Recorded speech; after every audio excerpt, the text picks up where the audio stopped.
Would you like to manage your own army, participate in exciting battles, subjugate other races, develop your own fortress?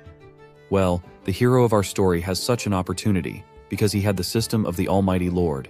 With its help, he could develop his warriors and discover new technologies. Fascinating development, capturing fortresses, fighting for territories, a lot of unique races, epic battles that take your breath away, and much more. That's what you will see in this story. Let's start at the beginning, with the moment when our hero Richard arrives in the city of Solon. After being transported to this world, he finds himself in the body of a bastard of the famous Orlando family. Richard has many reasons for being in this city. He hopes to start a new chapter in his life here, armed with the system of the Supreme Overlord. Upon arriving at the City Lord's chambers, he learns the bad news that his father, Calvin Orlando, has died. Richard's half-brother, Winger Orlando, now sees him as a threat. But Richard remains indifferent. The Lord, glaring, demands that Richard give up the Orlando name and assist Winger in removing any obstacles. If Richard agrees, Winger will give him 500 gold coins to support his new territory. When a box is presented to him, Richard opens it to find a pile of gold coins. A satisfied smile crosses his face as he realizes this will be perfect as the starting capital for his new life. Relieved that a deal has been made, the Lord relaxes. But Richard isn't content with just the money. He calmly states that the Orlando name holds great honor and glory, the most valuable legacy left by his father. Surrendering it would require more compensation. The Lord, momentarily taken aback, quickly offers 1,000 gold coins with no interest, on the condition that Richard buys everything from the city. Richard agrees and asks if the Lord has a group of barbarian Highlander slaves in the Colosseum. The Lord, understanding Richard's plan to use them as troops, warns that taming these barbarians will be difficult. Even with 1,000 gold coins, they might not obey him. Richard, having done his homework, is undeterred. The Lord then orders his men to escort him to the arena. As he rides in the chariot, he reflects on his 10 years of life in this world, sometimes missing his once happy life. When a servant asks about the tune he is humming, he vaguely replies that it's just a simple song from his hometown. The scene shifts to a deeper exploration of Richard's past. He was once homeless, killed as a thief, and discarded like trash. After reincarnating, he took over the host's body and acquired the mighty Lord system, growing stronger each day. Initially, he aimed to become a knight, but his father's sudden decision to pass on his title to Richard disrupted those plans. Fortunately, he obtained the certificate of pioneering lordship in time and fled to Solon City, escaping his family's wrath. At the Colosseum, he informs the owner that he wants to purchase all the barbarians to form troops and expand his territories. The owner, thrilled at the prospect of a large sale, eagerly leads them inside. As they walk through the corridor, the owner warns him that the barbarians are fierce and often injure other fighters, costing her a fortune in medical expenses. She advises caution, but his interest only grows as he observes the monstrous creatures lining the corridor. His excitement peaks when the owner mentions that the barbarians can slaughter and eat crocodiles. Impressed by their self-sufficiency and fighting prowess, his determination to subdue them intensifies.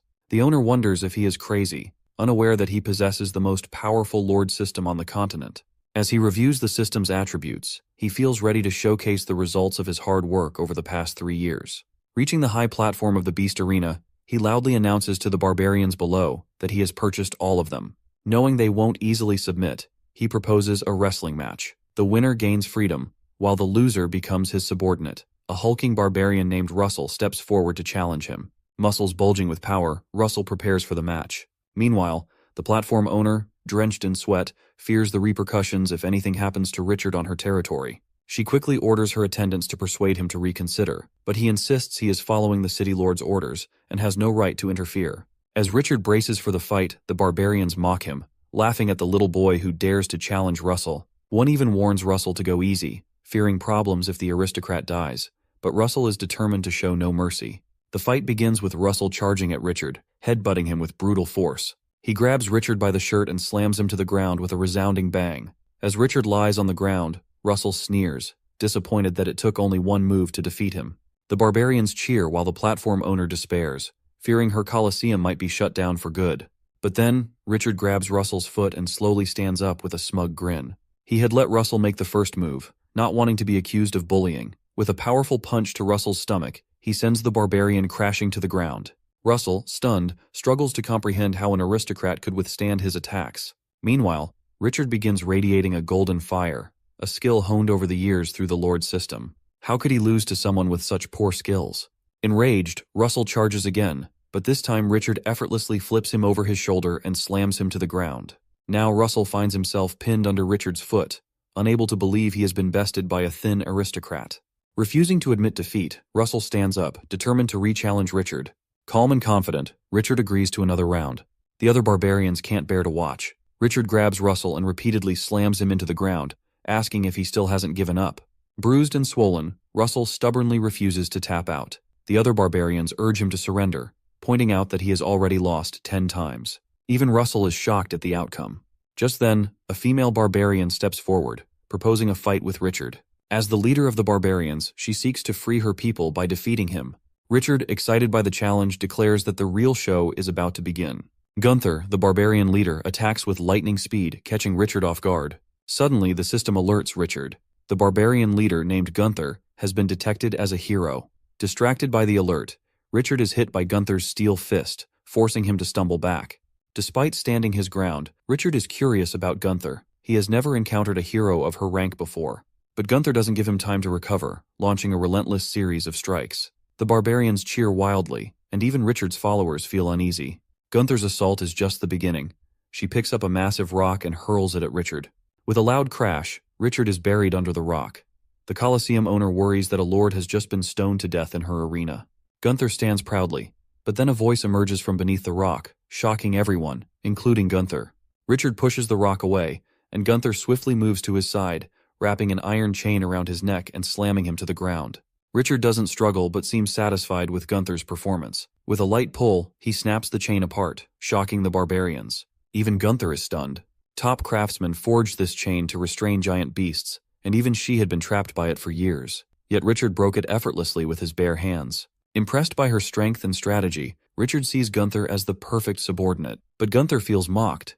Furious, she demands that Richard respect her and give his all in their battle. Richard calmly replies that she is still chained, unable to fully unleash her power. Now, it is his turn to show what he is truly capable of. He raises his right fist, gathering strength, and lunges forward, his fist slicing through the air. Gunther blocks, but Richard follows with a crushing overhead strike. The ground shatters on impact, and Gunther barely dodges. The barbarians watch in awe as their chief is overwhelmed by Richard's strength. Suddenly, Richard grabs Gunther's throat. She struggles but can't break free. As Richard raises his left hand to strike, Gunther closes her eyes, expecting the end. But instead of hitting her, he shatters the iron ring on her body. Stunned, Gunther's heart races as she processes what just happened. After taking down the female leader, Richard turns to the barbarians and gives them a choice. They can continue challenging him or choose to follow him. Richard extends his hand as a sign of cooperation. Gunther takes his hand and stands up, declaring that Richard is now their new leader. Richard announces that he will become the Supreme Lord and needs their strength to grow together. The barbarians, initially uncertain, eventually shout their agreement to join him, follow his orders, and call him their boss. Amidst the cheers, Richard receives a prompt from the system. As he looks at the flood of requests to join his team, Richard realizes he has officially taken the first step in his journey toward becoming the Supreme Lord. But the journey through this wild world is fraught with chaos and bloodshed.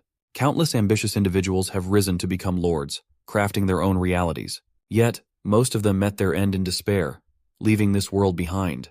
Though Richard eagerly anticipated his future adventures, he knew it wouldn't be wise to stroll through the streets with a group of half-naked barbarians. So, he led them to the city's equipment store. As they entered, the barbarians were as excited as children, marveling at the dazzling array of gear. Richard, however, didn't even glance at the display. He went straight to the owner, Negan Dwarf, explaining that he was there to outfit his brothers, having heard that the shop offered top-quality weapons. Sensing he was dealing with an expert, the owner pressed a button on the wall. The building's walls rotated, revealing an impressive arsenal of weapons. Richard asked the owner to equip each of his men with a lance and 3 throwing spears. After a quick calculation, the owner informed him that the total cost would be 750 gold coins. But Richard only produced a few gold coins. The owner, sneering with contempt, was about to press the button to close the door and dismiss him, mocking him for being poor. Gunther, seeing this, began to protest, but Richard calmly told her to wait. He then pulled out a legendary piece of equipment, the Dragon Slayer sword, and handed it over. The owner, trembling with excitement, realized that the man before him must be someone important to possess such a weapon. He immediately agreed to let Richard purchase everything on credit. Richard returned the sword and instructed the barbarians to take a lance, 3 throwing spears, and leather armor each. Negan Dwarf couldn't refuse and ordered his employees to quickly equip everyone. The barbarians, now armed and outfitted, were ecstatic. At this point, Gunther approached Richard and asked about their next move. Richard smirked and said they were about to claim a land that rightfully belonged to them. As Richard and his group set out to find a territory, someone watched them from afar through binoculars. It was the Goblin Chief, Harrison. Beside him stood the Gnoll Chief, whose jackal army was ambushed on a nearby hill. They were eager to loot the supplies and weapons from Richard's troop. The Gnoll Chief was impatient to attack, confident in their numbers, which outmatched Richard's group 5-1. But Goblin Harrison, assuming Richard was brainless, ordered them to hold off until Richard's group ventured deeper into the hinterland. Meanwhile, Gunther had already sensed that something was off. She reported her suspicions to Richard, who was aware of the possibility of a monster ambush. She asked if he had a plan. Richard turned to his group and commanded them to halt. He instructed them to form a circle with the carriages, securing the livestock and goods inside in preparation for an imminent attack. Without delay, he retrieved a bag of pills and distributed them, explaining that these were oriental elixirs designed to enhance their strength. He urged them to take the pills quickly and get ready for the battle ahead. Most of the group swallowed the pills immediately, while a few remained skeptical. Richard reassured them, insisting that their boss was trustworthy. In truth, the pills were nothing but flower balls, a ruse to cover up the power of the Lord system. Richard opens the system panel and sees that most of the barbarians are third-level spearmen, except for Gunther, who stands out as an independent hero unit. The system is incredibly powerful, making it possible for units to level up quickly through constant battles. If the barbarians had figured this out, it could have caused a riot, so Richard cleverly used dumplings as a distraction. Holding a magic pill in his hand, he whispers that soon everyone will experience its power. Meanwhile, the goblins and jackals watching them notice the barbarians have stopped moving. The Gnoll declares that it's time for their enemies to die. The Golden Chief punches him in the chest, questioning why he seems so pleased. The Gnoll guesses the barbarians might be protected by something sacred, but the goblin chimes in, saying the barbarians have stopped because they're scared of the goblin's strength and have decided to surrender. Unimpressed, the Gnoll yells that they don't care about that and commands his troops to attack and loot the barbarians. As the monsters charge down from the hill, Richard quickly orders his army to get ready for their first battle. The Gnoll, eager for bloodshed, instructs his forces to kill everyone before taking any loot. The fight is about to break out, with both sides gearing up for the clash. Richard grabs a spear and hurls it at the approaching enemy with incredible speed. The spear cuts through the air, heading straight for Chief Harrison. He easily deflects it by raising his armored arm, and the spear flies off, piercing a goblin's skull in the distance. Harrison tells his army that while their opponents are strong, they aren't strong enough to be feared. He shouts to his men that they outnumber the enemy by a wide margin and urges them to attack all at once. Richard's side is clearly at a disadvantage because of the difference in numbers. The barbarians start to lose confidence and doubt their abilities. One of them mutters that no matter how strong they are, they can't possibly defeat such a large army. A jackal attacks, but one of the barbarians knocks it down with a punch. Another barbarian stabs a jackal in the stomach with his weapon. The jackals, being relentless, start killing the barbarians. A massive goblin fights several barbarians at the same time. Russell and another barbarian find themselves surrounded by goblins and jackals. Russell swings his weapon at the jackals, calling them dogs, but 3 jackals attack him at once. Meanwhile, another giant goblin grabs a barbarian with one hand and squeezes him so hard that the barbarian's body bursts like a bubble. Gunther sees what's happening and asks Richard what they should do. Richard orders Gunther to hand him another spear. Then he attaches a flaming spearhead and launches it at a troll on the other side. The spear hits its mark, killing the troll instantly and frightening the other monsters, causing them to retreat. At the same time, the successful attack boosted the morale of Richard's side. With the system's blessing on their side, the barbarians began to fight more bravely. Suddenly, Russell also stood up, slamming the jackals that pounced at him. Just then, the Gnoll Chief appeared behind him, ready to deliver a fatal blow, but Richard had already thrown a spear that pierced through the Gnoll Chief's body. Right after that, Richard drew his Dragonslayer sword and shouted that the leaders of the bandits were dead, and that the enemy had lost their fighting spirit. He urged his men to take advantage of this moment and launch a full-scale attack. Encouraged by his words, the barbarians' spirits soared, and they started to dominate the battle. Gunther realized that Richard had been targeting the enemy leaders all along, and that standing on the carriage gave him a better view of the battlefield. Richard quoted an old saying, "To capture bandits, first catch the leader." Now, only Chief Harrison's army remained, the ones who had originally planned the ambush. The goblin clenched his teeth, calling the barbarians a bunch of losers and ordinary people, urging them to see the consequences of their actions. A foul, poisonous green energy began to radiate from him. Richard noticed this and remarked that the goblin seemed like a chief. He then questioned if the goblin had planned this ambush and wondered if he wasn't afraid of falling into the hands of more powerful races. The goblin leader laughed, explaining that the closest threat was at the high mountain fortress, several miles to the east. It was a place that was easy to defend and hard to attack. Besides, he doubted the kobolds there had the courage to come out and steal his loot. Richard was surprised by this unexpected opportunity. He had been worried about not finding a suitable territory. With a sly grin, he said he felt bad that the goblin leader couldn't get his spoils, so he would give him the Dragon Slayer's sword as a gift instead. Harrison immediately became alert and prepared to defend himself. But in the blink of an eye, Richard swung his sword, decapitating him. The other goblin minions were stunned and began to flee.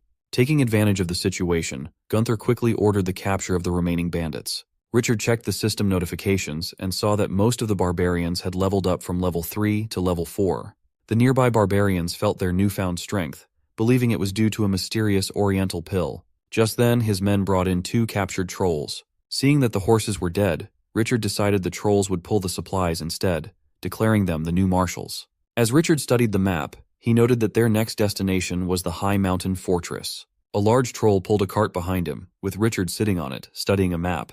He noted that this troll was quite fast, and at this pace, they would soon reach the high mountain fortress. The system panel appeared in front of him again, displaying his various stats, including weapons. Richard realized that each improvement gave him bonus points for his personal attributes. The store button was still inactive, and he needed to increase his power and throwing skills first. Weapon mastery could be enhanced through battles, but his attribute bonuses were natural, with no magical abilities involved. Being 10 times stronger than an ordinary person, he wondered if he'd keep getting stronger, imagining himself becoming a muscular giant. Just then, Gunther informed him they had arrived at the base of the high mountain fortress. Richard stood up, taking in the view of the mountain's base, the calm water, and the greenery around them. He commented that it wasn't such a bad place. Seeing the clear water in a nearby pool, a group of barbarians jumped in and began washing themselves, causing Gunther to feel a bit embarrassed. 2 barbarians approached with dead rabbits, noting the abundance of wildlife and suggesting they go on a big hunt. Richard thought they had impressive survival skills. Richard noticed Gunther sniffing her hand and suggested she take a bath and rest after their recent battles. He mentioned a hidden pond nearby and assured her he would keep an eye on the barbarians. Gunther, blushing and grateful, thanked him.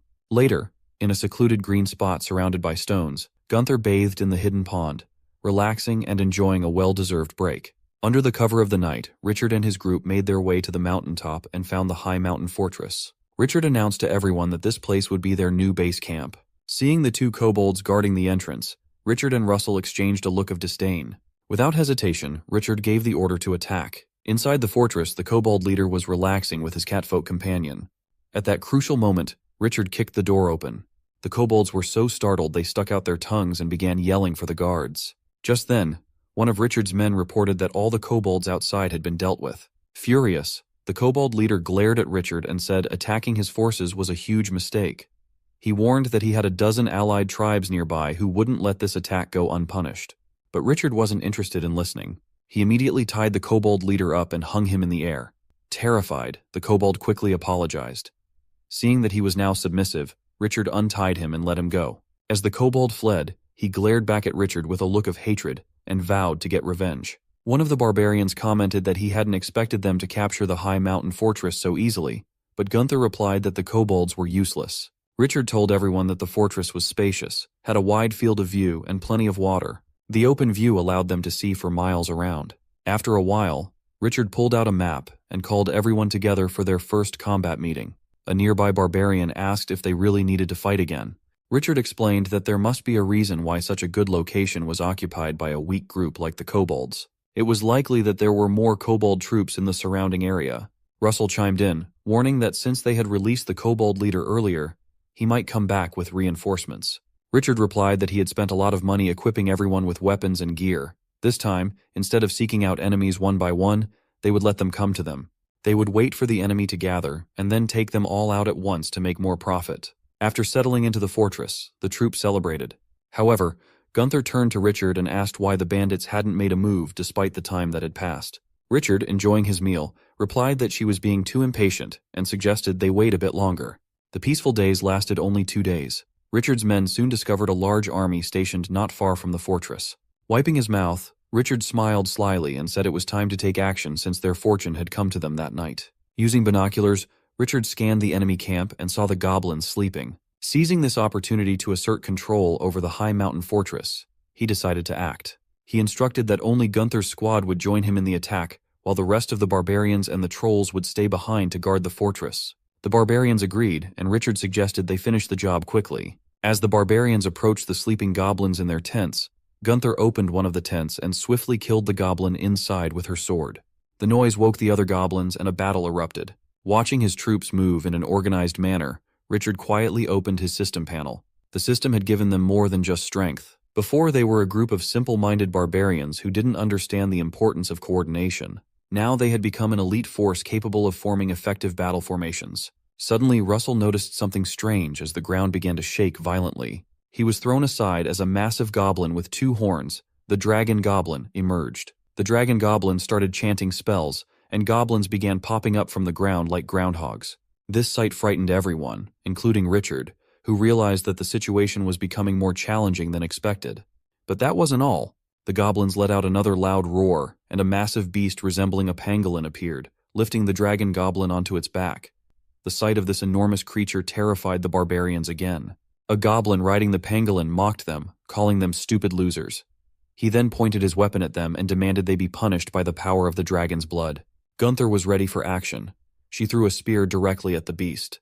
However, as soon as the spear touched the creature, it bounced off harmlessly. The goblin laughed wickedly, taunting her that her flimsy spear was no match for his beast's armor. He called her a loser and declared she would soon understand the power of dragon blood before launching an attack. As Gunther watched, the creature charged at her with incredible speed. Right in the middle of the crisis, Richard dashed in front of Gunther and grabbed the beast's leg with both hands. The beast looked down at Richard in disdain, intending to throw him off. But with a yell, Richard threw the goblin off the beast, causing the monster to crash heavily to the ground. The surrounding goblins were stunned and began screaming in fear. Russell couldn't help but wonder at Richard's strength. The dragon goblin, struggling to get up, muttered that this couldn't be happening. Richard grinned at the mention of noble dragon blood, and sarcastically suggested that the goblin's nobility might surrender. Furious, the goblin gritted his teeth, grabbed his weapon, and lunged at Richard, swearing never to give up. Richard swiftly dodged the attack and delivered a powerful punch to the goblin's face. Still defiant, Richard adjusted his cloak and walked away confidently, reminding everyone that he had finished the fight as quickly as he had promised. Meanwhile, Richard checks the characteristics window as the barbarians celebrate having a weapon with dragon blood. He noticed that his levels had increased, and he gained 175 experience points. Deciding to use these points, Richard allocated them to enhance Gunther's strength. Gunther called Richard over, showing him the pangolin they had captured and tied up. She offered it to him as a gift. Nearby, some barbarians opened large boxes that contained only 2 gold coins, revealing their dire financial situation. Richard chuckled and remarked that it seemed the goblins were also having a tough time. Gunther then asked what they should do with the monster. Richard, considering the pangolin's potential meat, patted it on the head and named it Wind Chaser. He set a clear condition: if the beast disobeyed, it would be served as food for everyone. Just then, Richard noticed the store icon was now available. He saw an old-fashioned knight spear priced at 800 dinars. Since his wallet was empty, he could only choose weapons at a discount. After making the purchase, a light shone over Richard, and the knight's spear appeared before him. Catching it, he realized he was finally starting to understand how the system worked. Gunther asked if the boss could even use special magic. At that moment, Richard sensed some movement nearby. A barbarian informed him that it looked like a group of jackals engaged in a robbery. Richard scanned the area with his binoculars and spotted a wealthy caravan, remarking that it was no wonder the jackals were attracted to it. The caravan, loaded with carts and horses, was surrounded, and its defenders were preparing for a fierce attack. Gunther asks him if they should step in. Richard points out that this isn't just any caravan, and helping them could be good for their business and help expand their territory. At the same time, the leader of the jackals demands that the people hand over all their money, claiming they're in jackal territory now. An old man from the caravan responds that they are with the Voya Trading Company, and warns that if they are harmed, the Imperial Army will come after them. The jackals just laugh at this. Their leader, smirking, says they're bandits. Do they really think mentioning the Pompel Empire will scare them? With that, he orders his men to attack the wealthy caravan. One of the caravan's defenders tries to hold off the jackals and urges the old man to run, but before he can escape, an attacker strikes the old man from behind. He falls to the ground, bleeding, pleading for mercy, saying he'll give them the money. The jackal leader scoffs, saying it's too late for mercy. No one is coming to save him. Suddenly, a spear flies through the air and pierces the leader's chest. He coughs up blood and everyone is stunned. Richard, who threw the spear, comments on how well it performs. Gunther immediately commands his barbarians to kill the jackals. The barbarians obey, charging into battle without hesitation. The jackals are caught off guard and have no idea who these attackers are. Richard, leaning casually against a tree, remarks that these jackals are just a bunch of bandits and decides he'll just watch this time as the barbarians take them down. Gunther confidently orders his men to split into two groups. Richard observes that while the barbarians are strong, as a leader, he values a disciplined army, which he believes is crucial for their future battles. All the jackals were defeated, with only two still standing. One of them decided to make a run for it, which annoyed the other. He shouted, asking if his companion was really running away. The one trying to escape replied that if he hadn't figured it out yet, Richard and the barbarians would have destroyed the alliance between the goblins, gnolls, and jackals. The other jackal then realized the truth, exclaiming that Richard, the legendary noble known as the Lord of the Wild, had appeared out of nowhere. He finally understood their dire situation, and yelled that they were doomed, and they'd better run. Both jackals sprinted away as fast as they could, but suddenly, a windmill emerged from the ground and knocked them aside. A monster then captured the two jackals.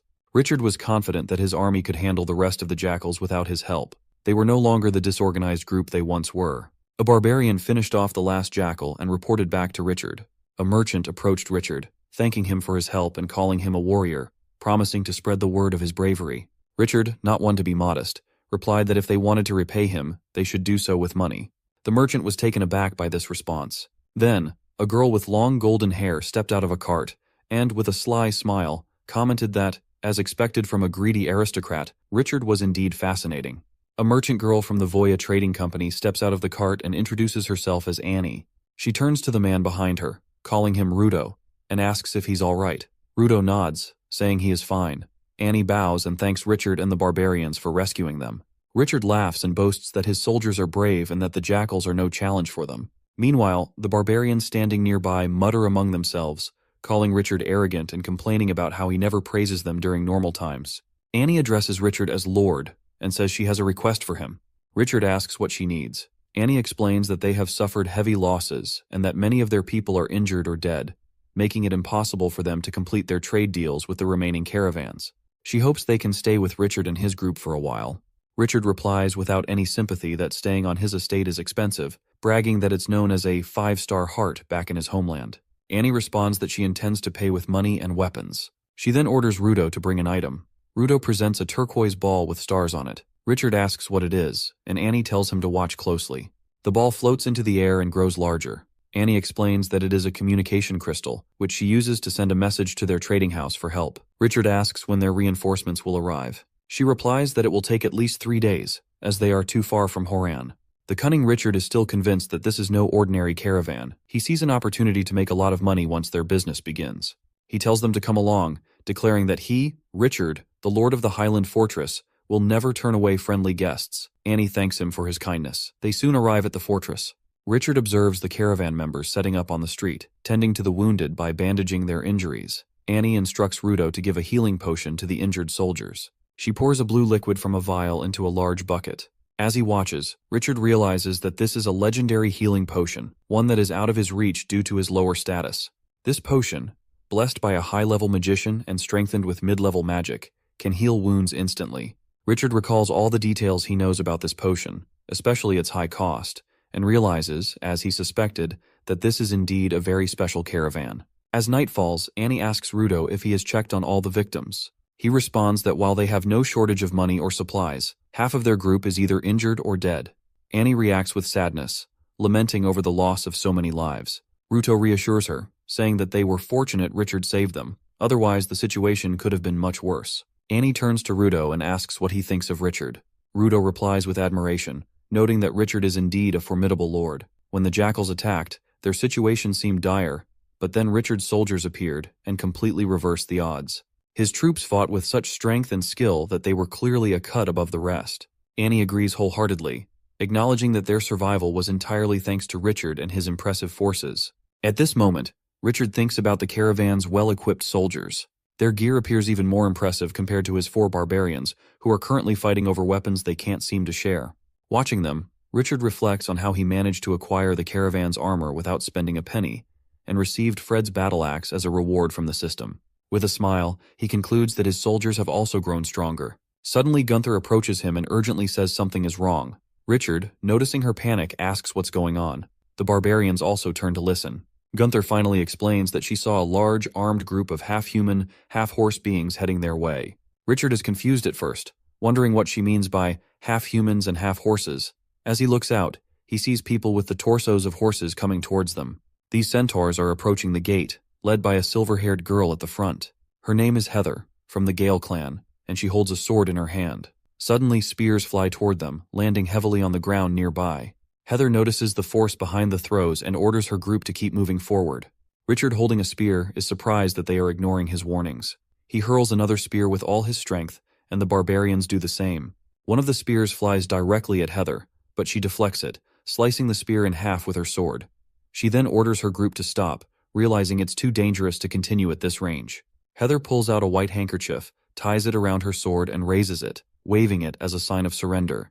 Gunther remarks to Richard that this centaur is clever, then turns to him and suggests that they may have surrendered. Richard says they should probably go meet them, but he orders the barrier gate to remain closed since their true intentions are still unclear. Richard approaches Heather and asks her to explain the reason for their visit. Heather bows and introduces herself as the leader of the Gale clan, saying they have come with good intentions. Richard introduces himself as the Lord of the Highland Fortress. Heather quickly asks if he is truly the invincible Richard from the martial arts competition in the southern province. Richard smiles and asks if she has heard of him. She replies that his reputation has spread far and wide, and even the Gale clan, who live in the wilderness, has heard of his feats. Richard gives a charming smile and says that his reputation is exaggerated. Heather then holds out a piece of wood and tells him they have come to share important news.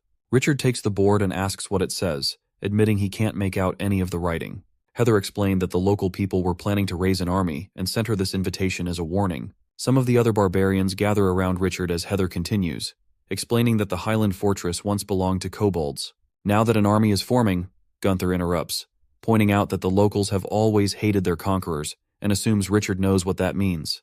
Richard grips the board with one hand and crushes it into pieces. He states that the locals want to reclaim the Highland Fortress. Heather nods, confirming he's right, and adds that the kobolds have also enlisted the help of shamans and sorcerers, whose powers should not be underestimated. Richard starts to reply, but Heather bows and kneels, placing her hand on her chest in a gesture of respect. She openly offers her clan's help, recognizing the great challenges he will face. Richard asks why they are willing to help him, instead of those who want to take back the fortress. Heather explains that the Gale clan once belonged to the Orc kingdom and never allied with the locals or became bandits. She then shares the story of her tribe, where everyone worked in the fields and lived a peaceful life. Her people were known for their good manners and had a rich culture of poetry and chronicles. Some were painters, while others played musical instruments. Now they hope to align themselves with a powerful lord to restore the glory days of their clan. Richard looks out the window and comments that the Gale clan really wants to join, as the system has received their request. He checks Heather's profile, noting that she is afraid of fire and skilled with both long and short bows, as well as a heavy machete. He observes that these centaurs are capable of fighting from a distance. He leads Heather and her clan to the estate and introduces Heather as the leader of the Gale clan. He admits that they have received some troubling news. Annie asks what makes the news so terrible. Richard explains that the kobolds and jackals will soon declare war on them again. Alarmed, Annie asks how soon Richard thinks this will happen. Richard considers for a moment and then estimates they have about 10 days. Hearing this, Annie and Rudo become anxious about what to do next, while Gunther and Russell are excited at the prospect of more battles. Heather reports that although the locals have formed an army, it is made up of various races. They have organized their efforts, dividing tasks and preparing food for the troops, who will need at least 10 days to arrive. Richard states that even though the enemy is formidable, they have 10 days, and that's plenty of time. He pulls out a map, spreads it on the table, and tells everyone that he has devised a strategy to defeat their foes. Gunther cheers up and eagerly asks if the boss already has a plan. He wonders if he can share it with everyone.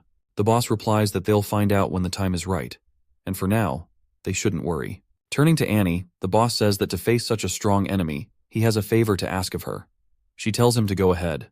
He then asks to borrow 500 gold coins.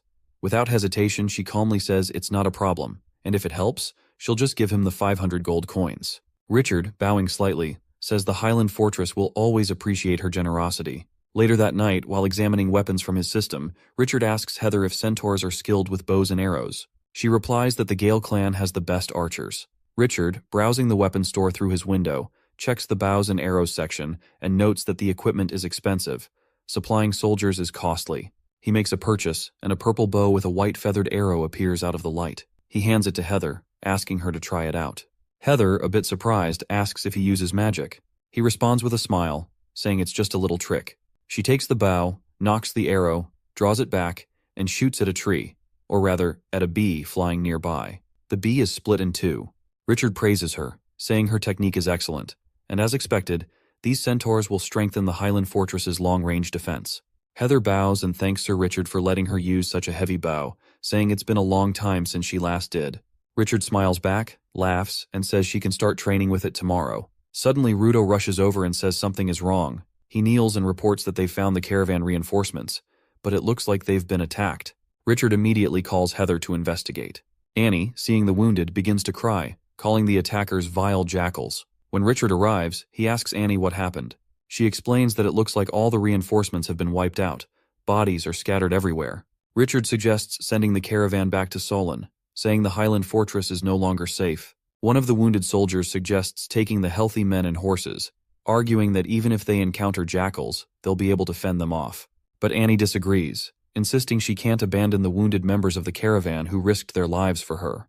Richard, with a greedy smile, says that in such a dangerous situation, the rent will go up, and what he sees is worth 2,000 gold. Feeling defeated, Annie tells him to do as he pleases. Meanwhile, Heather examines the spears and tells Richard that the spear smells like Chinese pine, and that the attackers seem to have forged the tips themselves. Richard inspects the sharp end and remarks that it's hard to believe the locals or savages could have done this. Annie responds, saying that there are more savages than they might think. She mentions the powerful tribes in the far north, where large groups of thousands of adult soldiers often fight for territory and forge their own weapons. Annie adds that the strength of these tribes is far greater than that of the local savages. Heather turns to her and asks if she means the caravan was attacked by ice natives. Annie confirms this, expressing concern that the arrival of the ice natives changes everything.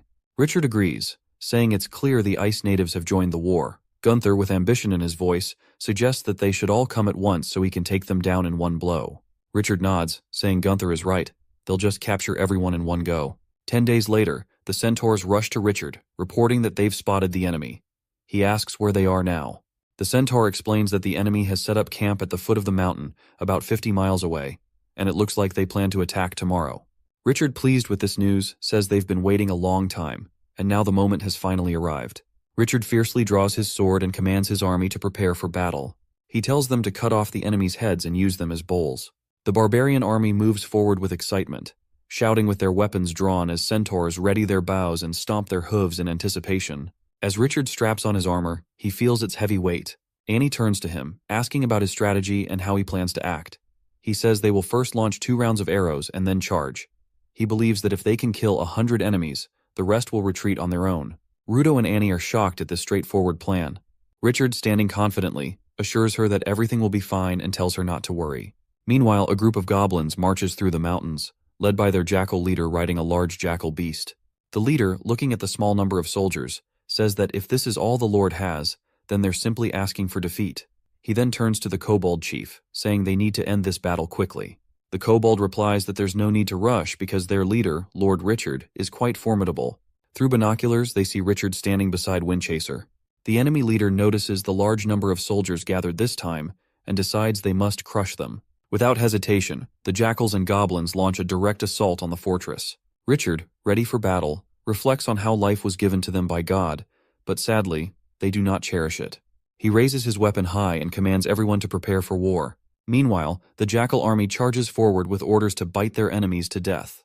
Heather pulls back an arrow in her bow, and the other centaurs follow her lead.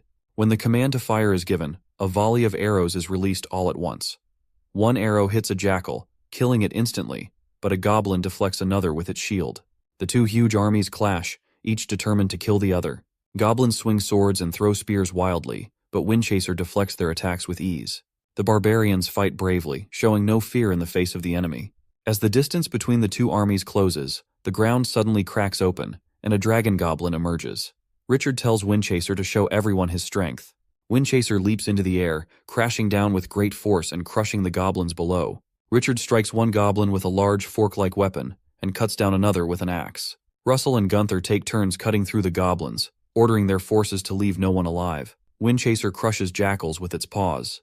2 goblins with weapons charge at Richard, but he pulls out his weapon, which transforms into nunchucks. He deflects their attack but falls down in the process, realizing these goblins are stronger than he expected. As 3 more goblins attack him at once, he quickly takes them all down. While he is fighting, Gunther and Russell are amazed at his strength, saying that the Lord is almost as powerful as the devil. Watching from above with binoculars, the Jackal leader and the Kobold chief see that their soldiers have been wiped out. The Kobold panics, exclaiming how terrible the situation is and wondering how this could happen. The Jackal tells the sorcerer to cast a spell. Meanwhile, the shaman begins chanting strange and familiar spells, summoning fire from a pool of lava. The 2 leaders are pleased, confident that Richard's army will be destroyed. Richard turns around and sees the fireball, realizing it's the shaman's magic. Under the shaman's command, the fireball transforms into a fiery dragon. He warns everyone to be careful. He gets ready to block the attack and raises his weapon, but it unexpectedly breaks. He didn't anticipate the heat wave from the fire to be so strong. The fire spreads everywhere, causing the barbarians to feel afraid as the shaman's spells are very powerful. One of the barbarians says it's the first time he's been injured. Richard states that they need to figure out how to deal with the shaman since it seems like she controls the fire with a wand. Heather approaches Richard and asks if he's okay. He tells her she arrived just in time and points to the shaman, asking if she can shoot from such a long distance. Heather replies that she can do it easily. Heather gives the command, and the centaurs pull arrows onto their bows. As soon as Heather says fire, everyone releases their arrows. She orders them to keep shooting, and they obey. A large number of arrows fly toward the enemy. The Jackal calls it a rain of arrows, and tells the goblins to protect the shaman by the fire. Goblins with shields rush to guard the shaman. Richard swings and throws his spear while ordering a surprise attack. The Jackal believes everything will be fine if they protect the shaman, but mid-sentence, the spear hits him directly. The force of the spear knocks him back, taking down the goblins guarding the shaman. The shaman's wand breaks, and the fireball falls onto their own army of goblins and jackals. Goblins are burned by the fire and collapse to the ground. Richard notices the fire spreading around them. The Kobold observer tries to help Chief Jackal but quickly realizes that he's already dead. He turns to the shaman and asks what they should do next. The shaman stirs something in a bowl, and without the wand, a purple flame-like energy appears. Thinking the battle is over, Richard says it's time to clean up, but suddenly, he sees the goblins who were previously dead, rising up from the ground. They've been possessed by the shaman's magic, which Richard realizes is making them bloodthirsty. The goblins and jackals stand up suddenly and attack without using weapons. Richard swings his sword at a jackal, slicing its body into pieces. He kills 3 attacking goblins in the same way and continues moving forward. Gunther is also fighting. He reaches the shaman and says that he has finally caught them. The kobold admits defeat, and the shaman sits on the kobold's shoulders, trying to escape. He asks if they really think they can run away. He takes off his helmet and throws it at them, knocking the shaman off the kobold's back. He approaches the shaman and menacingly says that he has caught him. The shaman turns his head, revealing that it's actually a witch. He laughs, saying he didn't expect the shaman to be a woman. While holding the shaman by the tail, he asks Gunther what happened to Nate, one of his barbarians. She replies that Nate has a serious wound and needs medical help. Richard throws the shaman to the ground, saying that she's killed many people, and orders her to save Nate. The shaman looks away and explains that she was forced to attack Richard's army, asking not to be called Hey, but by her name, Modir. With a threatening expression, he asks if she dares to argue and warns that he will make her suffer in every way possible. The shaman immediately panics, raising her hands in surrender and agrees to help. She casts a spell near Nate, who suddenly wakes up, groaning and moving his hand. Everyone watches closely, their faces filled with surprise and anticipation. The shaman, leaning back, looks exhausted and says she is tired. The barbarians surround Nate, amazed that he is fully healed, and his wounds have disappeared as if they never existed. Richard realizes that Modir is powerful in both destruction and healing. He decides that she could be a valuable asset at the Highland Fortress. Gunther then asks him what they should do with the jackals and goblins. He responds that they need to clean up the battlefield and make all the survivors submit to him. One barbarian notes that they have caught a lot this time. He looks out the system window at the many requests and is pleased to see several upgrades. Russell, the hero, is upgraded to a first-class warrior with an axe and gains 2 character points. Gunther, distracted by his question, asks what they'll do with the witch Modir lying quietly on the ground. Richard picks up the kobold by the leg and orders him to take the witch with him and find their base. Richard splits Heather's leveling points between strength and speed, deciding this will work. Heather informs him that they couldn't get any information from the magician. He asks if they tried torturing her. She replies that they used all sorts of threats and torture, but she didn't say anything. He confidently says catching a phoenix is not as easy as catching a chicken and offers to show them how it's done. He stands up and walks toward them. The kobold is tied up by its legs and arms, hanging against the wall. The shaman tries to rebel, threatening to turn them all into insects if they hit her again. Richard and Heather enter the room. The shaman immediately sits down, calling him Pompeian, and asks him to control his subordinates, who don't respect her. Richard smiles, calls her hey, again, and demands to know the location of her base. The witch, annoyed, yells that she's already told them she won't say anything and that she has the blood of a dragon. In the middle of her speech, Richard punches her in the face, sending her flying. Heather is shocked by his sudden action. He lifts the shaman up and asks again where her base is. She quickly responds that it's in the mountains, 200 miles away. He then asks how many warriors are left in their tribe. She immediately says there are none left, as they've all been defeated. He warns her menacingly that if she's lying, he'll break her teeth. She panics and insists she's telling the truth, explaining that all the soldiers went to war and only old women and children are left. He then asks how many spells she knows. With wide eyes, almost in tears, she explains that there are many different shamans in the wild, and that, having the blood of a red dragon, she has mastered fire magic completely. She adds that the Minotaur shamans can control the element of earth, create avalanches, and destroy the ground, while the troll shamans control trees and plants, killing all living things. He thinks about this and remarks that the wilderness is much more dangerous than he expected. He calls Heather and tells her to find Gunther and come up with an attack plan. The barbarian asks what they should do with the kobold and the witch. He says they are useless and orders them to be buried behind the mountain. Shaman quickly protests, insisting she is still useful and can help them. He asks how she could possibly be of help. She replies that when she came to the Highland Fortress, she saw two giant monsters who had the unique talents of a shaman. She claims that as a shaman herself, she can train them, turning them into powerful and unpredictable Shura shamans with an endless supply of mana. 2 days later, Richard plans to demolish the Highland Fortress. The slaves he brought back have been working tirelessly to rebuild it. When Heather asks about his plans, Richard explains that after the demolition, they will begin constructing defensive structures around the fortress. Then, they will use granite to reinforce the foundation, making the entire structure much stronger. This time, Richard is determined to make the fortress the most formidable and unbreakable castle in the wilderness. He gives Heather a new mission, to lead a small team to scout out the enemy base the shaman had mentioned and confirm if her claims are true. When she asks if he wants her to eliminate the enemy forces, he makes it clear she only needs to gather information. The village is mostly populated by elderly women, the weak, and children, so she and the centaurs will need to be quick and efficient. Heather agrees, mentioning that 2 days ago, she felt the wind beneath her feet as if it was urging her forward. She assures him she would lead the team and return promptly with the report. He cautioned her to stay vigilant and ensure her team's safe return. After sending Heather on her mission, he heads to the back mountain to check on the trolls' training progress. Seeing they aren't tapping into their magical potential, he questions whether their training had gone deep enough. So far, there hasn't been any noticeable improvement. The shaman feels Richard seem unaware of her true power, so she decides to cast a spell.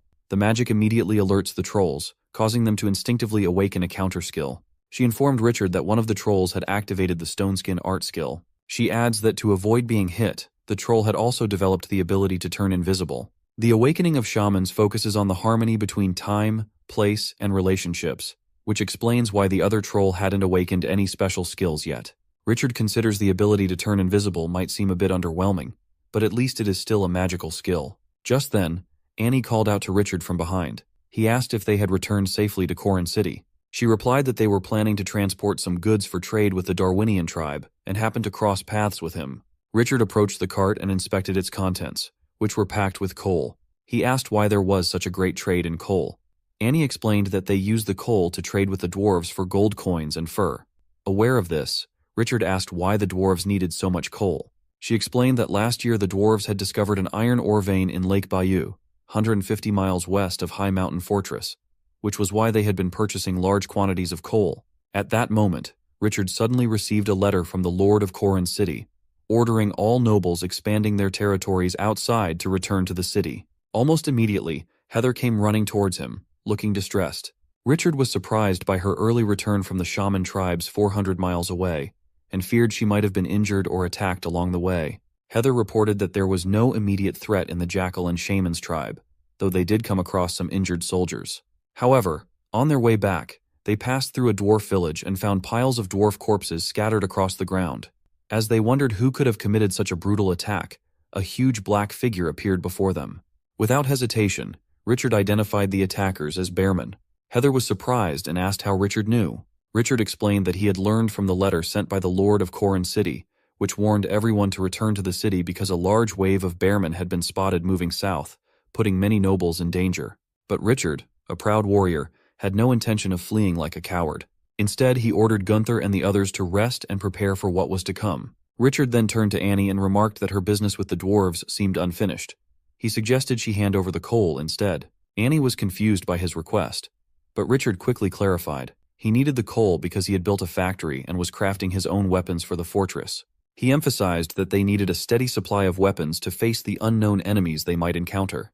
Richard then asked Gunther about the weapon he had commissioned. Gunther confirmed they had built it according to Richard's specifications. Richard moved to unveil it, revealing a massive flaming cannon before their eyes. He explained that such a weapon existed only in his true homeland, leaving Annie and the shaman stunned by the sight of the advanced technology. As night fell, Richard and his group arrived at the dwarf village. The ground was littered with corpses and marked with the footprints of bearmen. Heather shuddered, recalling how the bearmen had come in large numbers, and they had only survived by fleeing as fast as they could. Richard reflected that if he hadn't upgraded the speed attribute of his centaur tribe, they might not have made it out alive. Richard instructed his men to search the area for anything useful, but they came back empty-handed. Annie, standing to the side, calmly remarked that bearmen were a violent and greedy race that wouldn't leave anything of value behind. Richard, however, disagreed, believing that value could mean different things to different people. He suddenly spotted a jar filled with a dark liquid inside a tent. Upon closer inspection, he realized it was a jar of soy sauce. It seemed the bearmen hadn't realized the worth of soy sauce. Annie, intrigued, asked what was so delightful about it. Richard replied that if they took the soy sauce back to Corin City, they could open a restaurant and make a fortune. His entrepreneurial spirit even impressed Annie, a seasoned merchant. Later, Richard decided they would camp at the site overnight. Rudo asked his father why they were staying when they had only come to scout out the enemy. He insisted they should leave only after seeing the bearmen themselves. During the expedition, Annie appeared worried. She suspected that the bearmen and the dwarves were locked in a conflict and thought it best to avoid getting involved. However, she struggled to understand why Richard was engaging in this war. Richard explained that since she seemed to grasp the situation, she must also understand why the bearmen had started this war. Sue quickly realized that the two tribes were likely fighting over control of the iron mine.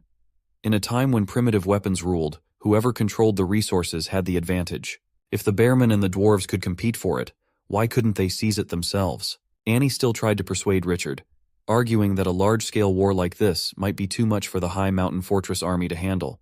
Richard replied confidently, questioning why she had followed them if she believed it was too dangerous. He reminded her that the strength of the high mountain fortress was far greater than it had been in the past. Just then, Gunther and Russell arrived with 3 cannons and a magical group of 3 wizards. Richard pointed out that they also had brave and skilled barbarian warriors and an archery unit. He continued to persuade Annie, stating that with her support, they could win this war. He believed that if he could win her over, he could establish connections with the dwarves. So, he proposed a deal. He would give her half of the iron ore if she agreed to cooperate. Annie accepted the offer. With his entire army lined up, Richard drew his dragon's lair sword and stood atop a high tower. He shouted that this battle was not only for the high mountain fortress, but also for themselves. They must become the unyielding force that could crush their enemies. His words ignited a fierce determination in the soldiers below, who were now fired up and ready for battle. Under the cover of night, Richard led his army to the dwarves' castle. He had planned to strike first, but a group of rabbit folk got there ahead of him. He quickly ordered his men to hide. Watching the rabbits raiding the castle, he wondered why rabbit folk were involved in a battle between the bearmen and the dwarves. Annie explained that these rabbits were vassals of the bearmen. Gunther told him that powerful races often recruit weaker ones as vassals, forcing them to do menial tasks. Richard, surprised by this revelation, asked why they hadn't told him sooner. They replied that they didn't expect a lord like him to be unaware. Feeling embarrassed, he noticed the little shaman nearby and playfully tapped her head, telling her to bow. By then, the rabbits had already climbed over the wall, unnoticed by the dwarven guards. The rabbits quickly gained the upper hand and launched a final assault. The guards shouted that enemies were approaching from Bayou Lake. Hearing this, all the wall's defenses were alerted. Believing the bearmen had started their attack, the battle began, with the dwarves shooting arrows at the rabbits. The rabbits defended themselves with shields as they rushed toward the gate, crossing the lake. Less strategic dwarves opened the gate to seize the rabbit attackers. Seeing this chance, the rabbit chief ordered a full-on assault. Suddenly, a cannon blast sent a large group of rabbits flying. To the chief's surprise, Richard stood in the distance with a smug look, ready to take his turn in the battle. The enraged rabbit chief, thinking reinforcements had arrived for the dwarves, turned the attack toward Richard and charged at him. But he was ready for the attack, and the rabbits were no match for his barbarian army. He slashed through the rabbits as if they were mere vegetables, while his troops fought with fierce determination. The rabbit clan quickly lost their strength and couldn't resist. Gunther chanted that their strength lay only in numbers and could be crushed with a single blow. Suddenly, Richard felt the ground shake and turned around. At first, he thought it was an earthquake, but then he saw a massive shadow looming behind him. The giant was many times larger and more powerful than anything he had seen, leaving him in awe of its sudden presence. The bearmen roared and swung their flail with one powerful arm. The blow struck Richard with a bone-crushing force, and he could do little to defend himself. The impact sent him flying far back. Seizing the moment, the bearman leader ordered his army to attack. Although the bearmen didn't have an advantage in number, his troops were formidable. The well-trained centaur units acted as rear guards, countering the bearmen with deadly arrows that struck with precision. Meanwhile, 3 armored rabbits stood ready, with the one in the center wielding a spear and directing the reserve forces to advance. The castle loomed large as a swarm of small figures approached, and 2 voices repeatedly shouted to kill them all. The shaman began casting a spell, hurling a series of fireballs at the bearmen. At the same time, one of the trolls, trained by the shaman, activated a stone skill that shattered the bearmen's swords, then used fire to drive them back. On the city wall, the dwarf tribe was momentarily confused. The chief dwarf, Lobby, couldn't identify who their unexpected ally was on the battlefield. His commander, Sendak, urged him to allow their forces to join the fight against the bearmen, but Lobby refused. Instead, he ordered Sendak to assist the injured soldiers, leaving the battle to Richard's army below. A mob of 3 giant bearmen charges toward Richard's army. Determined to show them his power, he activates his system, unleashing a massive, swirling energy that strikes beasts, leaving him stunned. The force of the tornado sweeps away the surrounding rabbit folk. Now Richard and the beast stand face to face, ready for combat. He strikes at one of them with his sword, but the beast quickly blocks it with metal chains. Recognizing the beast's immense strength, he swiftly activates the skill Vault of Heaven, and with lightning speed slices it in half with a single devastating blow. This battle was a piece of cake for him, thanks to his unbeatable system. On the other side, Gunther charged at a bearman, shouting a challenge as she prepared to strike. The clash was fierce, with the bearman swinging its massive sword. Gunther barely managed to block the attack, but the bearman landed a powerful blow, sending her flying and crashing into the ground. Seeing this, Russell couldn't hold back and hurled his double-bladed axe at the bearman. However, his weapon didn't leave a scratch. Suddenly, a flash of light sliced through the air, instantly decapitating the bearman. It was Richard, using the troll's invincible artifact to launch an assault. Everyone rushed to check on Gunther's condition. Despite suffering a potentially deadly blow, she was unharmed, protected by the troll's stone skin and invisibility spells. These spells could be cast not only on the trolls but also on teammates over a wide area. As Gunther and her group celebrated what they thought was a total victory, red smoke suddenly flooded the battlefield. To their horror, the fallen bearmen and rabbit folk began to rise within the smoke. The shaman, with her vast experience and knowledge, quickly recognized the spell as the madness art. She realized only the minotaurs of the waning moon tribe could cast such magic, and feared that this tribe might not be far away. She explained to Richard that in the southwest of the Pompeii Empire lived the Torrent Orcs tribe, a group of fierce and aggressive minotaurs. Known for their wild nature and mastery of the shaman's preserved spells, they were almost unbeatable in battle, earning them the name Bloodhoof Tribe. Back on the battlefield, the resurrected bearmen and rabbit folk charged at Richard's forces once again. Richard began scanning the area for the one who had cast the spell. The shaman informed him that the enemies were only in a state of partial berserk, which meant the caster was not present on the scene. Hearing this, he felt relieved.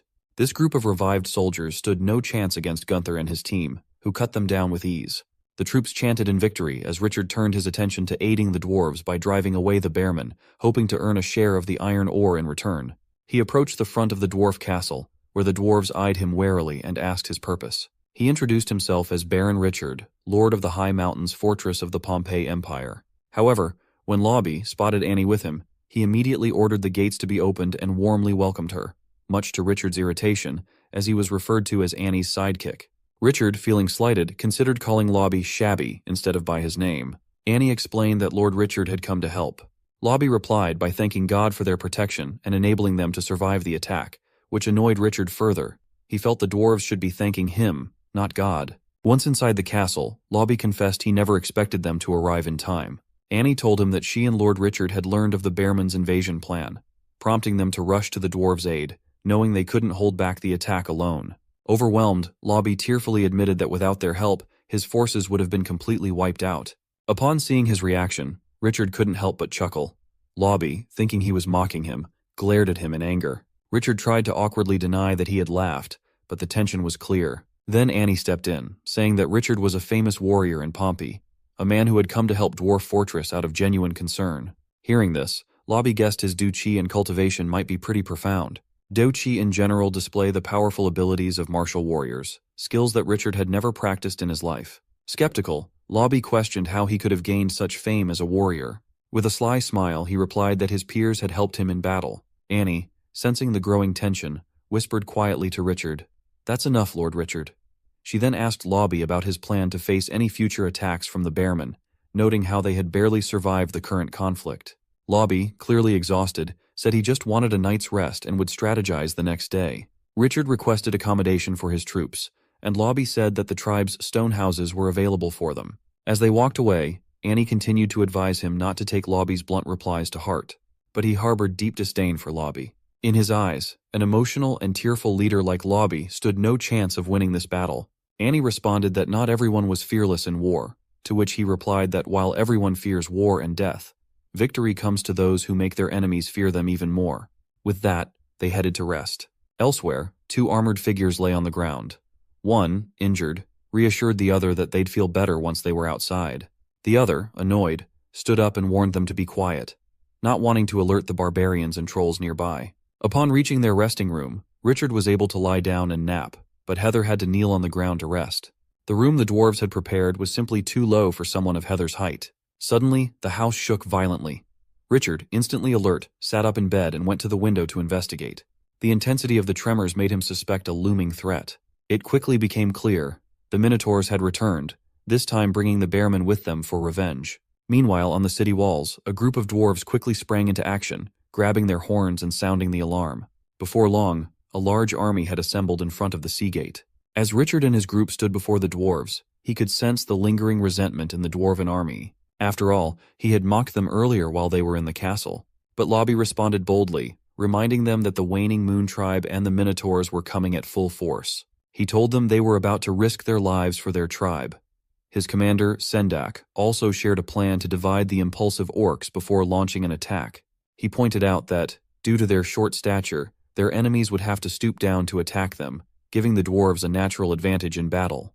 The proud dwarven army, however, refused to let Richard and his group take the lead. Determined and confident, they marched forward to confront the enemy themselves. Seeing the stubborn pride in the dwarves, Richard could only smile and let them have their way. Gunther joked with Heather about her height, playfully warning her that it was dangerous because she might get hit by the orcs. Heather shot back, reminding him that she wasn't that short. Suddenly, heavy rain began to fall. The soldiers were growing fearful that the fierce Minotaurs might breach the city. Overhearing their concerns, Sendak dismissed their worries and urged them to focus on their duties. As they watched the Minotaurs and Bearmen charging toward them, Richard wished he could capture some alive to sell to the Colosseum.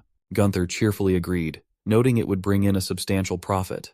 Amid the chaos, the dwarfs, drenched in sweat and terrified, marveled at the calm demeanor of the high mountain fortress people, thinking they must be insane. Standing on the fortress wall, Lobby asked Richard if the cannon they had used earlier was still functional. Richard reluctantly admitted that they had already run out of cannonballs. Lobby then turned to Sendak and inquired about their supply of crossbow bolts. Sendak informed him they had only 6 left. With no other choice, Lobby decided they would have to use the remaining crossbows very carefully against the approaching Minotaurs. However, the dwarves' plan was too simple. After just one charge, the enemy easily defeated and scattered them. Realizing it was time to unleash their key weapon, the dwarves waited until the enemy was within range of them and then fired all the crossbows at once. One bolt struck a Minotaur in the eye, taking him down, but the others failed to cause significant damage. Soon, the enemy reached the city gates. Watching his army being slaughtered, Lobby began to sweat in fear, realizing they were now doomed. Gunther asked Richard what their next move was. He replied that the Minotaurs had gone mad, making them difficult to handle. His face became serious. He glanced at Gunther and asked why he hadn't seen his magic team after so long. She informed him that the shaman had tried to escape after sensing the danger, but had already been caught. He grabbed the shaman by the arm and exclaimed in anger, questioning how she could attempt to flee at such a crucial moment. He called her a disgrace and reminded her that even if the enemy possessed the madness art, she still had bloodthirsty magic. When Lobby heard the words, bloodthirsty magic, it was as if he had found a lifeline, and he urged her to use it immediately. But Richard ignored him, and instead ordered the shaman to cast the bloodthirsty magic on the rampaging minotaurs. This command shocked everyone, and Lobby was certain he had lost his mind. Richard, however, simply gave a mysterious look and told Lobby to stop talking nonsense and follow his orders. The shaman, left with no choice, complied. She infused the already frenzied minotaurs with bloodthirsty magic. When she saw the effect, the shaman was convinced that Richard had completely lost his mind. The shaman struck a pose, and an aura enveloped her completely. As Richard urged her to cast the magic quickly, the aura began to materialize above the minotaurs, then encircled them. The minotaurs started to feel an overwhelming energy surging through them. Seeing the minotaurs suddenly stop, the nearby dwarf soldiers seized the opportunity to escape. But now, the minotaurs had gone berserk, and fear gripped everyone at the sight of the raging beasts. The shaman tried to flee, but Richard caught her and demanded that she open her eyes and observe closely. The minotaurs, now infused with bloodthirsty magic, appeared even more aggressive. He explained that the larger the creature, the greater the strain on its heart. He had deliberately combined the spells, knowing it would push the minotaurs' hearts beyond their limits. As the burden on their hearts became too great, the minotaurs began to collapse. Everyone was stunned by the outcome, but Richard calmly gained 600 experience points and coins for killing 3 giant minotaurs. The others, still bewildered, asked him what he had done. He explained that everything follows its own rules. The minotaurs were powerful warriors but had their limits. Their strength came from their madness, which put immense strain on their hearts. The bloodthirsty magic was the final blow that pushed them over the edge. Lobby, finally understanding, excitedly realized that the magic caused the minotaurs' internal energy to pile up until it exceeded the limits of their bodies, triggering a deadly condition. In short, Richard had used the minotaurs' own powerful bodies against them. Richard had already identified the flaw in both the madness art and bloodthirsty magic. Lobby praised his clever move, but the shaman tried to take the credit, proclaiming that she had done all the work. Richard, however, quickly reminded her of the punishment for desertion, viewing her as a seasoned shaman who should know better. He continued to scold her with harsh words, accusing her of fleeing just because they faced a strong enemy and now trying to claim victory. He added that while his fortress would rise to greatness, her experience and commitment remained low, just like her courage. These words brought the young girl to tears. Despite the tense exchange, they approached the minotaurs to check if they were truly dead. Although it was clear that the visceral hemorrhage had killed them, Richard felt a pang of regret. He had hoped to sell one to the Colosseum. Though the Bloodhoof tribe's attack had been temporarily halted, Richard sensed that a more dangerous storm might be brewing, and the dwarven stronghold could become even more perilous. Noticing a crossbow bolt embedded in one of the minotaurs, he asked Lobby if all their weapons were forged from the iron ore in Bayou Lake. Surprised, Lobby confirmed that they were. With the system at his disposal, Richard felt no fear. He knew that as the war dragged on, he would get what he needed. For now, he planned to focus on helping the dwarves. He kindly suggested that Lobby should start making more crossbows and bolts, as they would be crucial in the future. However, Lobby looked troubled. He explained that while making arrows was easy, preparing the bed crossbows was much more challenging. Sendak then invited Richard to come with him and see the problem they were facing firsthand. Upon arriving at the castle, Richard found it amusingly short, to which the Lord remarked that he never expected to accommodate humans. Lobby then showed him the crossbow beds. They had built many, and they were incredibly powerful with long ranges. Richard suggested attaching binoculars to improve their aim. Lobby explained that the real problem was the lack of strings. Since the crossbow beds were made entirely of steel, ordinary sheep tendons couldn't withstand the tension.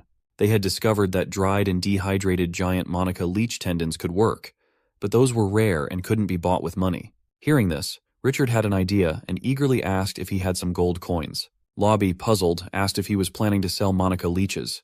Richard, with a hint of apology, admitted that he didn't. Lobby silently cursed him, thinking Richard talked a big game but didn't have what was needed. Seriously, what a letdown. Richard then told him that the centaurs use Komodo dragon tendons to make bowstrings. While he couldn't buy giant leeches, he could purchase other substitutes from the system mall. Excited by the idea, he agreed it was a great plan. Richard mentioned that he would need some gold coins to make the purchase. Lobby assured him that, thanks to their trade, gold wasn't an issue for the dwarves. Even more thrilled, Richard urged him to quickly bring more gold. The soldiers quickly brought the gold, and one of them asked Commander Sendak why they needed such a large pile of coins. Sendak explained that Lord Richard would use it to get them crossbow strings. The soldiers speculated that Richard might have other motives besides helping them. Another soldier agreed, suggesting they should be cautious around him. However, Sendak objected, reminding them that Richard had previously saved them, and without his help, they would have nothing. Now, the Komodo dragon tendons were being fixed onto the crossbows. Lobby informed him that while the new bowstrings were more durable, they wouldn't last long if they faced a large number of enemies again. He asked if Lobby was afraid of losing the war. Tearfully, Lobby admitted that after half a month of fighting, many of their men were injured or dead, and they couldn't bear more losses. Seeing Lobby so fearful, he revealed that the true cause of the war was the iron ore. He suggested that they withdraw from Lake Bayou for now. Since the enemy was after the iron ore, they could wait until the enemy fought amongst themselves and weakened before taking back Lake Bayou. After hearing his suggestion, Lobby quickly waved his hands in refusal. He explained that Lake Bayou held more than just iron ore. There was also a secret that couldn't be revealed. Richard began to suspect that the dwarves might be hiding something else beneath Lake Bayou. At this time, in the council hall, the dwarves debated whether to reveal the secret at the bottom of the lake to Richard. Sendak pointed out that what was important to them might not hold the same value in Richard's eyes. Although they knew Richard was there for the iron ore, he hadn't resorted to forceful measures like their enemies. Moreover, their strength was now insufficient to resist the coming enemy forces. Instead of guarding a secret and risking annihilation, it might be wiser to find an ally for protection. After further discussion, Lobby decided to show Richard the secret himself. Meanwhile, two trolls had awakened a new magic, the flowering art. Richard, irritated, directed his anger at the shaman. She defended herself, reminding him that he always dismissed her teachings, just like the stone skin art. Annie advised him to be patient, explaining that magic arts often awaken randomly. He, softening, patted the shaman's head, encouraging her to work harder so that his sorcerer team could cast more powerful spells. Later, Richard went with Sendak to Lake Bayou. Donning diving helmets, they descended to the lake's bottom, where he was stunned to see thick iron chains wrapped around an ancient, enormous figure, a Titan giant. He realized that the dwarves had been using the iron ore mine as a cover to protect this hidden secret. The group swam cautiously toward the giant, whose massive eyes began to glow with a red light, sensing their presence. When they surfaced, he removed his helmet and expressed his shock at discovering an ancient giant hidden beneath the water. Lobby explained that they had stumbled upon the Titan while mining iron ore. Richard then asked what had driven them to risk their lives to protect this giant. With a chuckle, Lobby revealed that this Titan was no ordinary giant. It was the ancestor of the dwarf race. Richard's mouth twitched in disbelief. What kind of giant could possibly be the progenitor of the dwarves? Seeing his skepticism, Lobby jumped back into the water. As the Titan's eyes glowed once again, Lobby explained that the giant's soul could sense the dwarves' blood and emit light. He concluded that the Titan was their god. Richard noticed that the red light emanated from the Titan's body, just as Lobby had claimed, providing the proof of their connection. As an ancient magical species, the Titans were far larger than even the giant dragons. In a time of chaos, their presence embodied power. There was no doubt that the Titan, wielding creation magic, was the true ruler of the land, erasing all threats in their path. Yet, no creature can escape the cycle of life and death, and history began to shift. Survival became increasingly difficult for the Titans, their numbers dwindling until eventually they vanished from the earth. Richard wondered why, after discovering the Titan giant, they didn't simply break through the mountain and take the giant away. Lobby, frustrated, explained that it wasn't that they didn't want to, it was that they couldn't. The iron ore emitted a unique magnetic field that trapped the Titan's soul within its eyeballs. Initially, the Titan's red light was strong, but as they continued mining, it dimmed significantly. They had even issued a ban on further mining. Although Richard understood their intentions, he questioned whether they intended to guard the Titan until their deaths. Lobby revealed that after years of study, they had identified certain patterns. They found that on the night of a full moon, the Titan's power could be fully activated. According to their clan's ancient texts, this soul power could be passed down. They had been attempting to cast spells on full moon nights to inherit the Titan's power. In despair, Lobby admitted that despite many attempts, they had never succeeded. One of the commanders informed Lobby that they had calculated that tomorrow would bring the fullest moment of the moon. This, they believed, would be their best chance to cast spells and inherit the Titan's power. Richard finally understood why this group of dwarves was so determined to guard Lake Bayou, even at the cost of their lives. He asked them why they were sharing this information with him. Weren't they afraid that he might become interested in the spirit power? Lobby explained that this spirit power was the Titan's final legacy. They feared more that no one would inherit this power, and that it would remain sealed away, never to see daylight, rather than it falling into someone else's hands. The senior commander, though hesitant, replied that they had discussed the matter. If the dwarves failed to inherit the power, perhaps Richard could try. Showing little interest, he responded that if the dwarves had failed countless times, what chance did a human like him have? Wasn't he just setting himself up for failure? The senior commander insisted that he might succeed because he was stronger than most. Richard explained that the spirit and body are closely connected, making it more likely for dwarves related by blood to succeed in something like this. Lobby agreed, laughing, and acknowledged that Richard had a valid point. Richard then suggested they head back, as staying too long could raise suspicions. On the way back, Lobby asked him to keep everything a secret, especially from Miss Annie.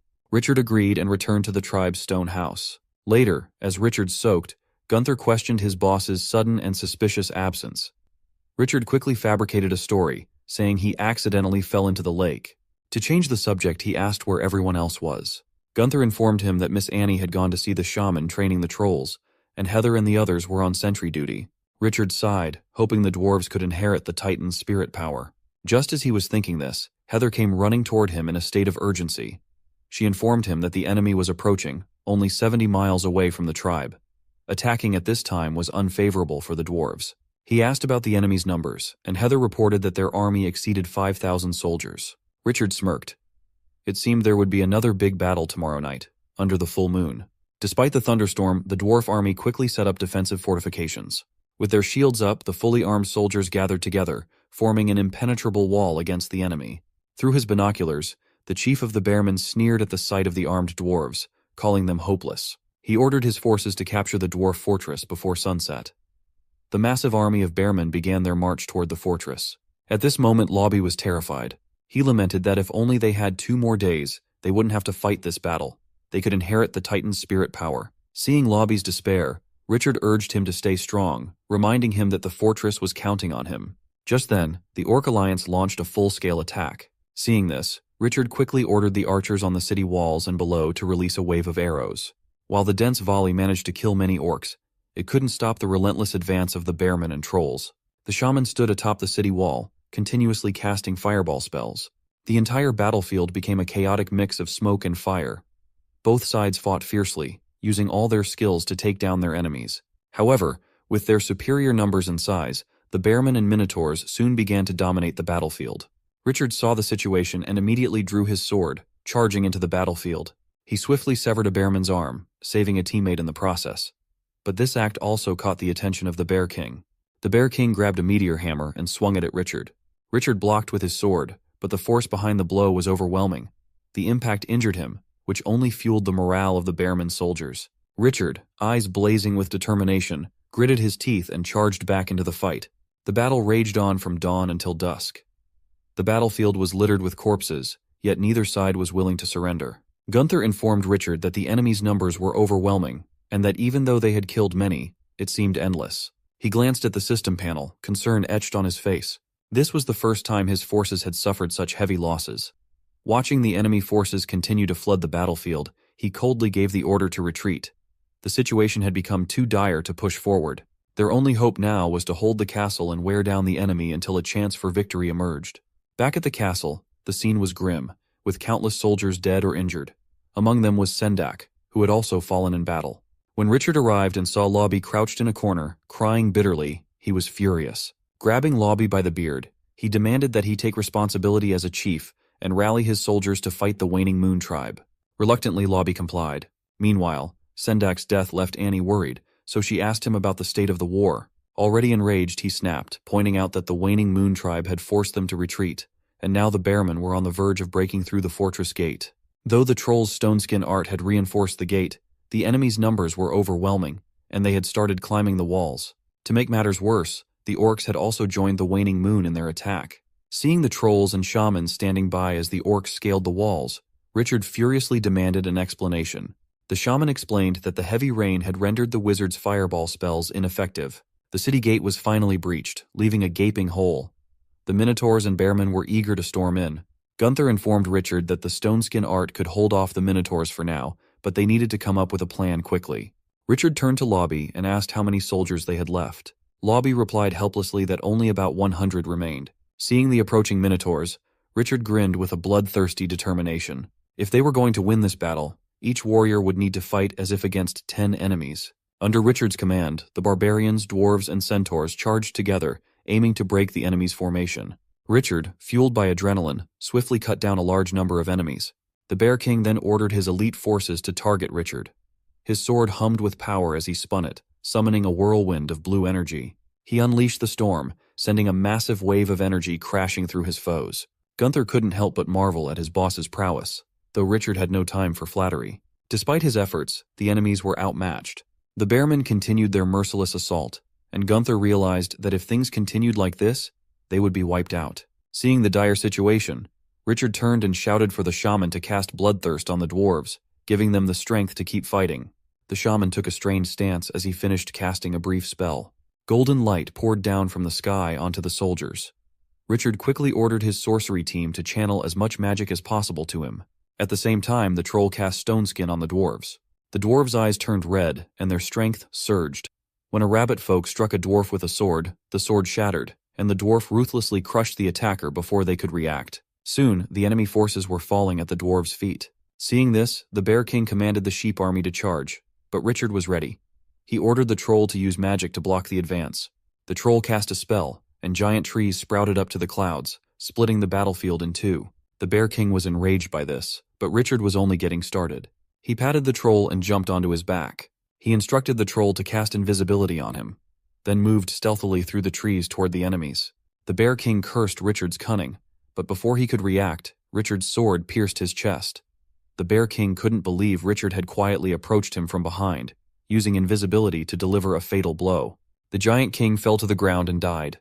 With their leader dead, everyone on the battlefield froze, staring at Richard in shock. Someone in the crowd shouted that their king had been killed, and chaos erupted. The barbarians took advantage of the confusion, cutting down many enemies as they tried to flee. It was time to press the attack and secure victory. As the vast Waning Moon tribe army retreated in panic, Richard finally felt relieved. He had followed the old saying, "Cut off the snake's head and the body will die." After the fierce battle, the castle was successfully defended, though at a heavy cost. However, the fight had given Richard's men valuable experience. Just as Richard was checking his system panel, Lobby approached him, dressed in full ceremonial attire, with his men. Lobby informed Richard that tonight's full moon was the night they would hold the ceremony to inherit the Titan's power.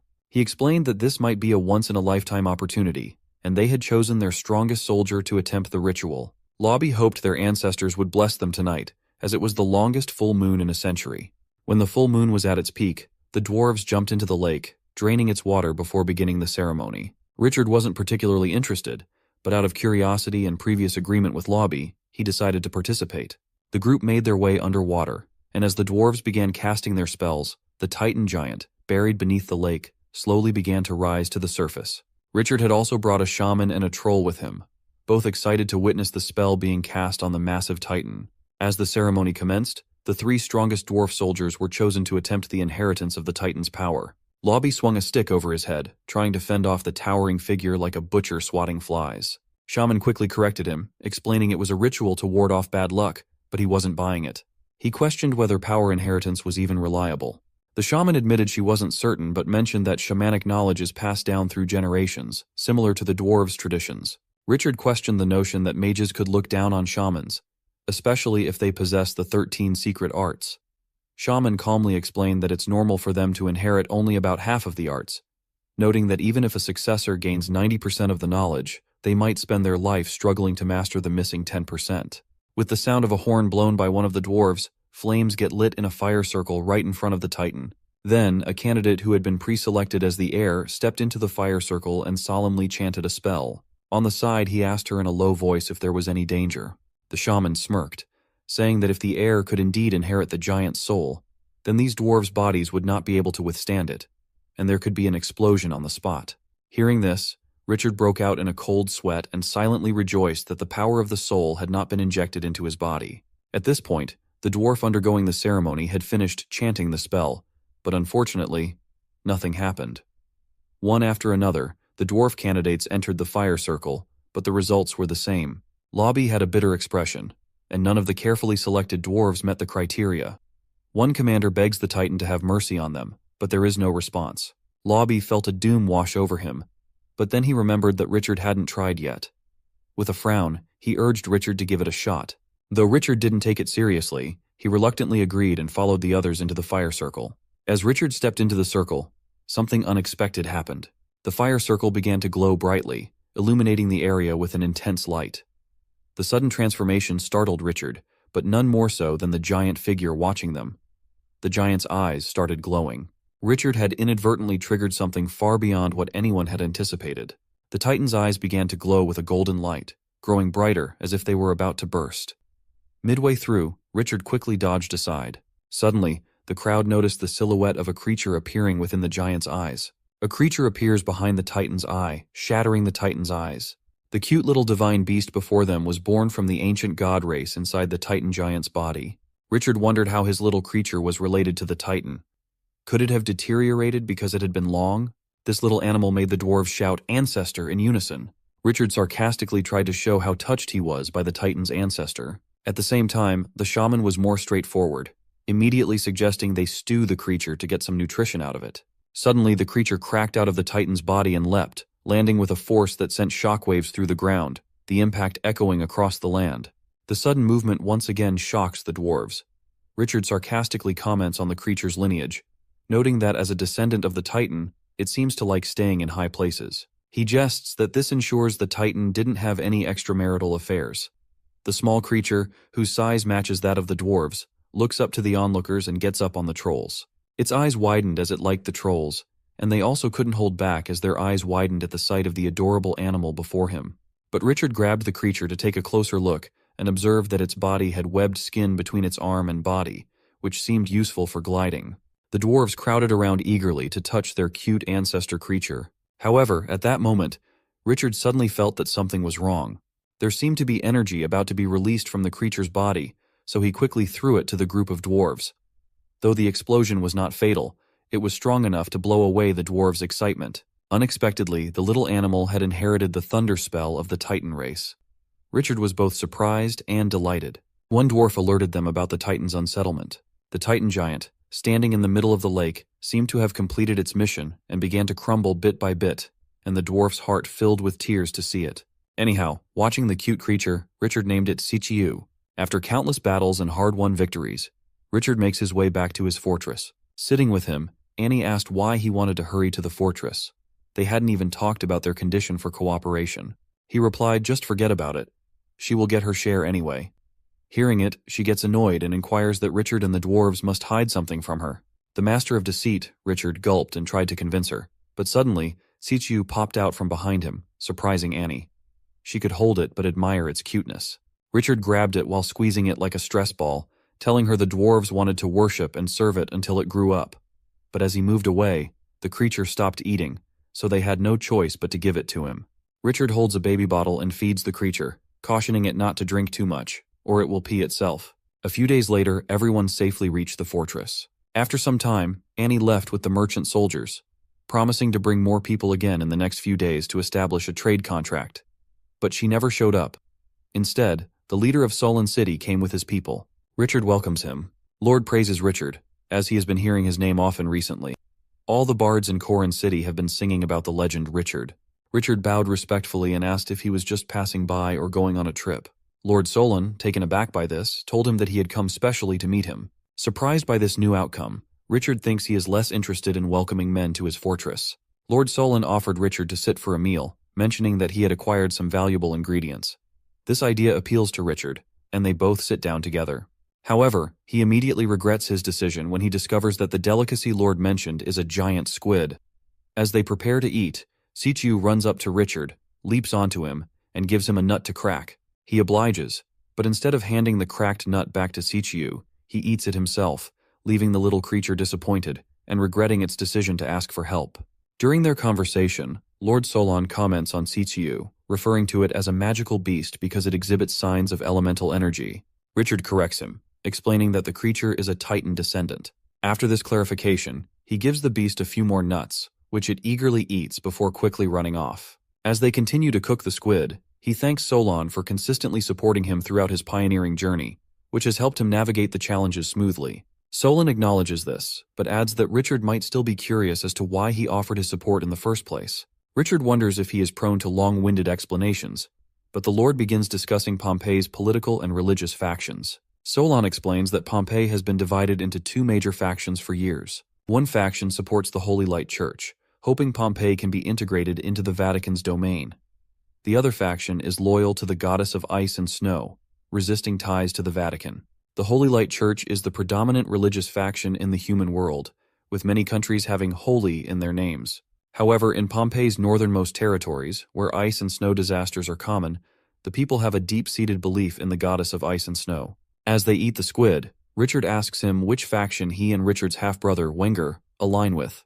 The Lord replies that they belong to neither faction, identifying as mages who do not believe in gods, thus remaining neutral. Richard also shares that he doesn't believe in gods, as he finds it impossible to believe in something without evidence of its existence. Solon agrees, noting that unbelievers like them are rare, which is precisely why he decided to help Richard. Because rare species are worth protecting. Richard is taken aback by this revelation and becomes frustrated. The Lord, however, seems to take pleasure in the taste of the squid and continues with the conversation. Richard asks if the Lord intends to recruit him into the neutral faction. Solon admits that this is indeed his plan. However, this idea is repulsive to Richard. He clenches his teeth and expresses his frustration, pointing out that in any dispute, the neutral ones are constantly attacked by both sides. Solon agrees but advises that if Richard ever has to choose a side, he should select the Holy Light Church. Solon then shifts the conversation to economics, placing 3 coins, a gold, a silver, and a copper coin, on the table to explain the value of each faction. He explains that the people of Pompeii could adjust the value ratios of the coins to make calculations more accessible. Still, they don't, likely because the goddess of ice and snow has 12 wings and 24 oracles. Richard understands the significance of the coin, but decides to go after the small profit and pick up the gold coin. He explains that having a little is better than having nothing at all since he is still poor. He also reminds Solon that he still owes him 1,000 coins. Solon humorously adds that the debt now totals 1,001 coins, including the gold coin Richard just picked up. Richard, realizing this, quickly throws the gold coin back to avoid adding to his debt. After their chat, Solon prepared to leave. Richard, feeling a bit disdainful, thought the Lord treated his fortress like a place one could come and go from at will. He told Solon it was a privilege to come and go whenever he pleased. The Lord responded that while he had this particular privilege, it was merely an old man's privilege, not something to envy. He then encouraged Richard by reminding him that a vast world of opportunities awaited their exploration. Richard asked if the Lord regretted missing those opportunities when he was younger, noting that now he couldn't rise to a high position or accept the shame of a low one. The Lord disagreed and mentioned being allergic to giant beaver brain powder, which still made his neck itch. Despite this, he preferred avoiding the severe migraines it prevented. He remembered Richard about the decision he had to make. Meanwhile, Richard was more interested in sunbathing with Chichiu in the lake water, surrounded by the beautiful grassland of his fortress.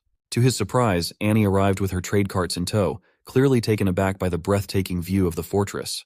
Richard explained that the 2 trolls had used their fertility magic to transform the area into a lush grassland. As Annie observed the many dwarves bustling around the fortress, she sensed something amiss and questioned Richard, asking if he had struck some sort of deal with them while she was away. He hesitantly confessed that he had indeed made agreements during her absence. Annie then pointedly asked what he was up to, noticing that he was lounging in the daylight with 2 new female maids. Richard, ever the charmer, explained that he was simply being kind-hearted, offering refuge to tribespeople left helpless after the war and giving them jobs within his fortress. He craftily invoked the non-existent idea of the shaman, allegedly saying that she had suggested taking in the women and children who had no one to rely on and giving them positions as maids. The shaman was, of course, incredulous.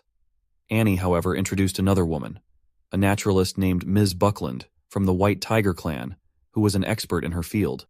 She greeted Richard, who was quite impressed by her. Buckland mentioned that they could call her by her nickname, Tang Bai Hu. Richard was surprised by the similarity in name to Tang Bo Hu, a famous painter from his world. Buckland was here to study the wilderness around the high mountain fortress, not indulge in art. Richard welcomed her, pleased that she didn't seem like the type to be a burden. A short while later, Gunther and the other barbarians were preparing to depart on a trip. Richard instructed her to bring as many barbarians as possible to settle in his fortress. She assured him she would bring an entire tribe with her. He then asked Annie to keep an eye out for fighting manuals in the market on his behalf. Soon after, Lobby, thoroughly exhausted, approached him with news that the shaft furnace was finally complete and the blacksmiths were preparing to operate it. Now, large clouds of smoke billowed from behind the fortress, signaling the birth of an armory industry. With the help of the dwarf tribe, a sufficient number of blacksmiths, and ample ore, Richard had successfully established the high mountain fortress arm industry. Richard's arm industry had developed an impressively advanced armored warrior suit, along with many high-tier weapons. When Gunther returned, She was shocked to see that the fortress was now producing such luxurious goods. She asked Richard about the warrior armor, and he explained that Lobby had designed it for a specific purpose. It only requires the press of a button to instantly open up, allowing for quick donning. Because of this feature, it was named Fast-Equipped Armor. Lobby even gave it a powerful name, Titan Armor. Richard decided to test the armor himself, but when he tried to remove it, he found it difficult. He asked Gunther for help, and she teasingly questioned if it was the fast-equipped armor. Lobby retorted, saying the armor is indeed fast-equipped, but he never claimed it was fast to take off. Just then, a maid informed them that some lizardmen had come to see Richard. He went to the tower, used binoculars to observe the short lizardmen, and decided to turn them away, thinking they were not a strong enough combat force. Gunther suggested interrogating the lizardmen, believing they were passers-by, but Tang urged her to calm down. She suddenly remembered that these lizardmen were likely heading to Pompeii. When Richard asked why, Tang explained that Emperor Sagare had been attacking and weakening powerful orc races for years, which was fairly common. However, Richard didn't understand the significance, so Annie cautioned him not to underestimate this group of lizardmen, who were often called dragon tamers. Richard was astonished to hear this, but Annie clarified that these dragons weren't true dragons. They were dragon-like beasts known as terrain dragons. As the discussion heated up, Richard, clearly annoyed, scolded Annie for talking half-assed and not being more direct earlier. Flustered by his outburst, she hesitated to respond, which only increased her frustration. Sensing the tension, Tang calmly stepped in, commenting on the unique nature of the Segkar people to ease the situation. She explained that training dragons and lizardmen are born side by side, but they have no connection to beast tamers and are only related by blood, making the title of dragon tamer somewhat misleading. As Tang described their breed, Richard asked how large the terrain dragons were. She replied that they were slightly smaller than his iron-eating armadillo, with hooved feet and a specialty in charging at enemies. Realizing his mistake in turning them away, Richard cursed under his breath, binoculars in hand, and quickly ordered the soldiers to let the lizardmen stay the night in the fortress. When Tang asked what his intentions were, he gave her a sinister grin and replied that he simply wanted them to stay. Tang deduced that Richard wanted to establish friendly relations with the lizardmen, but doubted they would cooperate.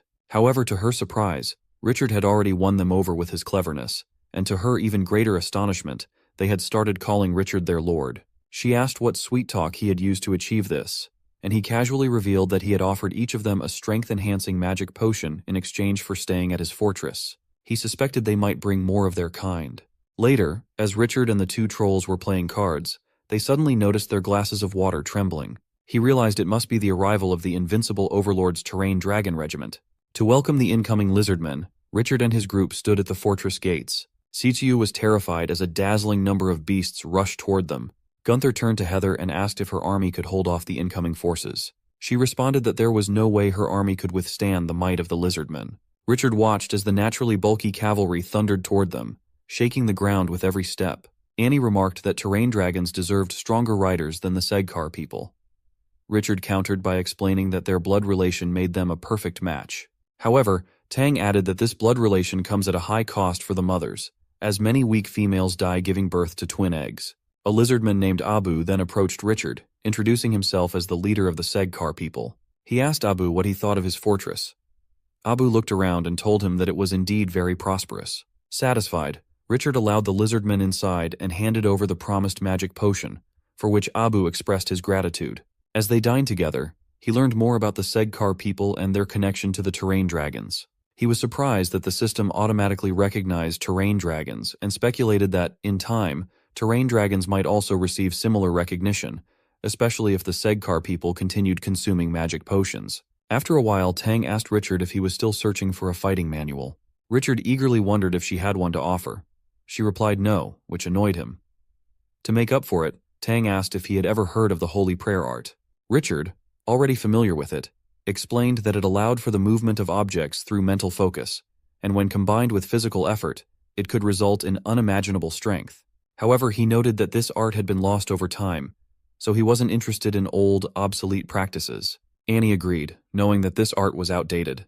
Tang, with a satisfied smile, commented that young people today either worship the entrance without thinking or belittle it without understanding. She then asked Richard how much power he could harness with just one fist. Unsure, he decided to test his strength. He delivered a supersonic punch in the air, blowing out a candle flame far away and estimating that he could lift about 2 tons. Tang continued, asking if he knew how much more strength the holy prayer art could bring him. When he asked her to elaborate, she revealed that this art increased strength proportionally. This revelation surprised Richard as he realized that the stronger would get even stronger, and the weaker would become even weaker. His interest peaked as Tang explained that once the holy prayer art was practiced to a certain level, it also significantly increased magic resistance. She then handed him a manual, explaining that she had come across it when she was young and traveling. It was the first age practice manual of the holy prayer art. As Richard opened it, he read about Nero, a swordsman who had mastered both magic and martial arts 3,000 years ago, during the early hidden era of the element spring tide. Despite the difficulty of mastering both disciplines, Nero excelled in the holy prayer arts, which didn't rely on elements, and advanced his magic skills to the level of a mage. Richard could hardly believe what he was reading.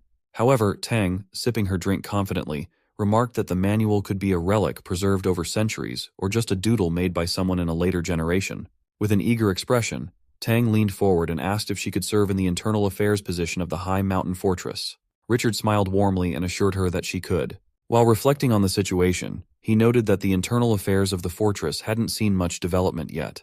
He believed that having someone as knowledgeable as Tang was perfect for the role. Filled with enthusiasm, Tang spread her arms wide and expressed how wonderful this opportunity was. She described the high mountain fortress as a place of raw development, brimming with vitality and determination. She admitted that nothing had touched her heart more than this place. Next day, Richard revisits the parchment paper and discovers that the holy word prayer technique is both robust and straightforward, consisting of 5 major stages that progress from low to high. These stages, in ascending order, are sunlight, starlight, moonlight, Yaowa sun, and the highest level, apocalypse. At the lowest level, sunlight, Richard can harness its power for half an hour each day, during which his strength will increase by 50%. He realizes that with each advancement to a higher level, both the duration and the amplification effect will double. This suggests that true mastery will only be achieved through practical application of the technique, rather than mere theoretical knowledge. Motivated by this understanding, Richard immediately begins planning how to implement it. Ordinary people take months to comprehend even the introductory symbol of the holy word prayer, yet the parchment indicates that by merging the warm current into the Huili egg and entwining it with the heart, one can formally enter the sunlight stage. His eagerness pushes him to melt the warm current overnight, so he can begin the sunlight stage first thing in the morning. Richard shifts his focus from mundane concerns to more pressing matters as he checks his system panel. To his profound surprise, the Lord system has already updated the holy word prayer technique proficiency. He then contemplates using all of his free points to enhance his mastery of the technique. These 57 free points were saved with great effort, as they were earned through several brutal battles, and gaining them becomes increasingly difficult as one progresses. Richard looks like he's had enough and is ready to take action, no longer holding back his emotions. He initiates the ultimate evolution of the first ascension in the 1,000 Years Hall, and invests 30 free points into this technique. As he does, he feels energy condensing in his heart, suspecting it to be the Huili egg. A powerful aura then surges around him, sharpening his eyesight to the point where he can see things in greater detail. The aura soon concentrates in his hands, making him feel as if he can command the forces of nature at will.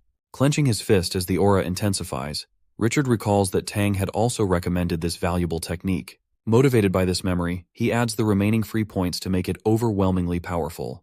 The thought of his commanders admiring his advancement, particularly Tang, who might even idolize him, fills him with excitement. However, his excitement turns to frustration when he realizes that none of his commanders seem to notice any changes in him. Determined to share his progress, Richard turns to Tang. As he begins to mention the Huili egg, she interrupts him, remarking that she's already read about it. Tang then attempts to condense the magic that Richard has already mastered, but in the process, she ends up proving herself a bit of a fool. Feeling frustrated, Richard begins to consider his team nothing more than a bunch of fools. After a while, Lobby approaches him, inquiring about the bronze weapons still stacked in the warehouse. Tang also asks Richard about the bronze weapons. He explains that some wilderness people had unearthed ancient weapons, which he then captured. He recalls that among the weapons was a sword from the Nero Rebellion era, likely of great value. With shared excitement, Tang and Richard decide to check out the bronze weapons. When Richard sees the large stack of bronze weapons, he's incredulous at the sheer number, finding it almost exaggerated. While a bit of luck can bring success, expecting too much seemed unrealistic to him.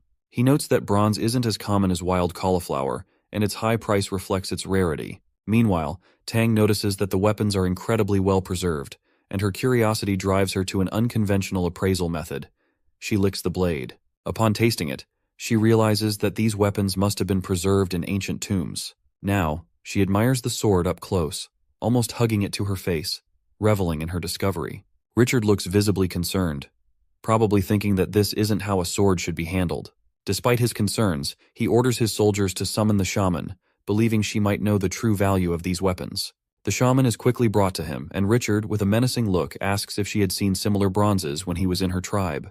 She replies that she had indeed seen such weapons before, stirring Richard's excitement as he eagerly anticipates learning their origin. About half a year ago, the shaman traded the bronze weapons with her neighbor to the east. At that time, many tribes were bringing in bronze weapons because they were much cheaper than iron ones. However, Richard's excitement quickly faded when the shaman dismissed the bronze as useless rubbish. This stirred fury within him, but he managed to calm himself. Knowing the shaman's ignorance, he assigned her a challenging task in a formal manner. She had to find the origin of the bronze, leading a team of 10 soldiers, and he warned her that she couldn't argue with him at all. As the story unfolds, the shaman begins her search for the source of the bronze. After a few brutal fights, the high mountain fortress Richard had established gradually transforms into an alpine fortress, and then into a scarlet devil fortress. The open circulation of bronze goods helps her trace their origin back to ancient ruins. On her way back to the fortress, she expands her group of soldiers to 100. Richard is surprised when he sees them, thinking another troop had come to attack his alpine fortress. Tang observes that the origins of these people are too mixed to identify their clans. Frustrated, Richard orders that each of them be given a sickle and sent to cut grass for the cattle. When Richard sees the goblins working so efficiently, he is impressed. With the land stretching for about 100 miles, he orders the shaman to select a reliable guide and gather a group of people. He wants to see what is happening for himself. After being reassured, he plans for the shaman's troop to trade crops for hundreds of tons of wheat. However, the terrain dragons prove to be problematic, as their insatiable appetites make them seem useless. Despite this, recognizing the dragon's potential value, Richard instructs the shaman's troops to return and guard the alpine fortress, which is now their home. He then departs with his carriage. A week later, Annie encounters Richard on the road and asks about his business. He points to the stack of bronze weapons in his carriage, which she notes could be useful. However, she remarks that such a large quantity of ancient weapons would overwhelm the market, driving down their price. Tang asked him where the rabbit people were. He replied that he had seen a beautiful fresco on the wall, so he decided to let them stay while he figured out a way to chisel it down. She asked if he wasn't worried they might run into trouble with someone. He said there was nothing to worry about, asking what could happen and who would waste their time going after a bunch of rabbits. At the same time, the widespread leakage of bronzes had caught the attention of another force, the Brown Bear Roar Army of the Stuart Kingdom, commanded by Hendra Gurvavinton. Hendra had also arrived at the ruins, where the rabbit people stayed. Hendra Gurvavinton was from the Stuart Kingdom, one of the 3 great nations. As a kingdom that rivaled Pompeii in strength, Hendra was the grandson of the true marshal of the realm. Born into a wealthy and noble family with a bright future ahead of him, people like Hendra were made for the upper echelons of society. Unfortunately, things were far from straightforward. After training alongside his brothers, only Hendra was sent to the frontier, where he became the Brown Bear Roar Army commander. The Stuart Kingdom had strict rules about how legions were named. The name of a legion alone could reveal a lot. The elite frontier armies were named after natural disasters, like Fury of the Storm. The second-tier legions took their names from powerful magical beasts like dragon fighters. The weaker third-tier legions were named after ordinary animals like brown bear, wild boar, and elephant. As the 27th Hendra, he likely wouldn't have any opportunities for promotion. But Hendra was not one to give up easily. A few months ago, while fighting bandits, he discovered they possessed many ancient bronzes. He immediately began investigating and soon found the source. Back at the site, one of his soldiers asked if they should capture the rabbit people alive and torture them for information. Hendra disagreed, saying they would eventually talk if they were defeated. He ordered everyone to set up camp, rest, and eat, preparing to attack after sunset. Meanwhile, the rabbit people were still trying to chisel away at the fresco, but it proved too hard. One kept an eye on the goblins they had paid in advance, who now seemed to be having fun instead of working. They decided to leave tomorrow's problems for another day and called it a night, agreeing to go to sleep. One rabbit, named Fitty Pitts, seemed troubled and went out into the bushes to relieve himself. As the night wore on, Hendra's men mercilessly killed all the goblins. He asked one of his soldiers if they had gotten useful information from the goblins.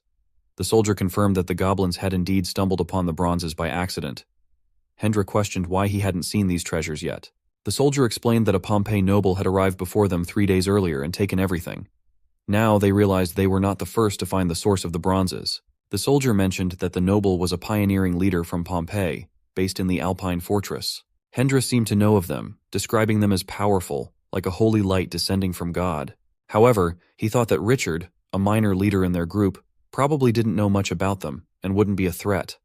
Still, it seemed a conflict was brewing.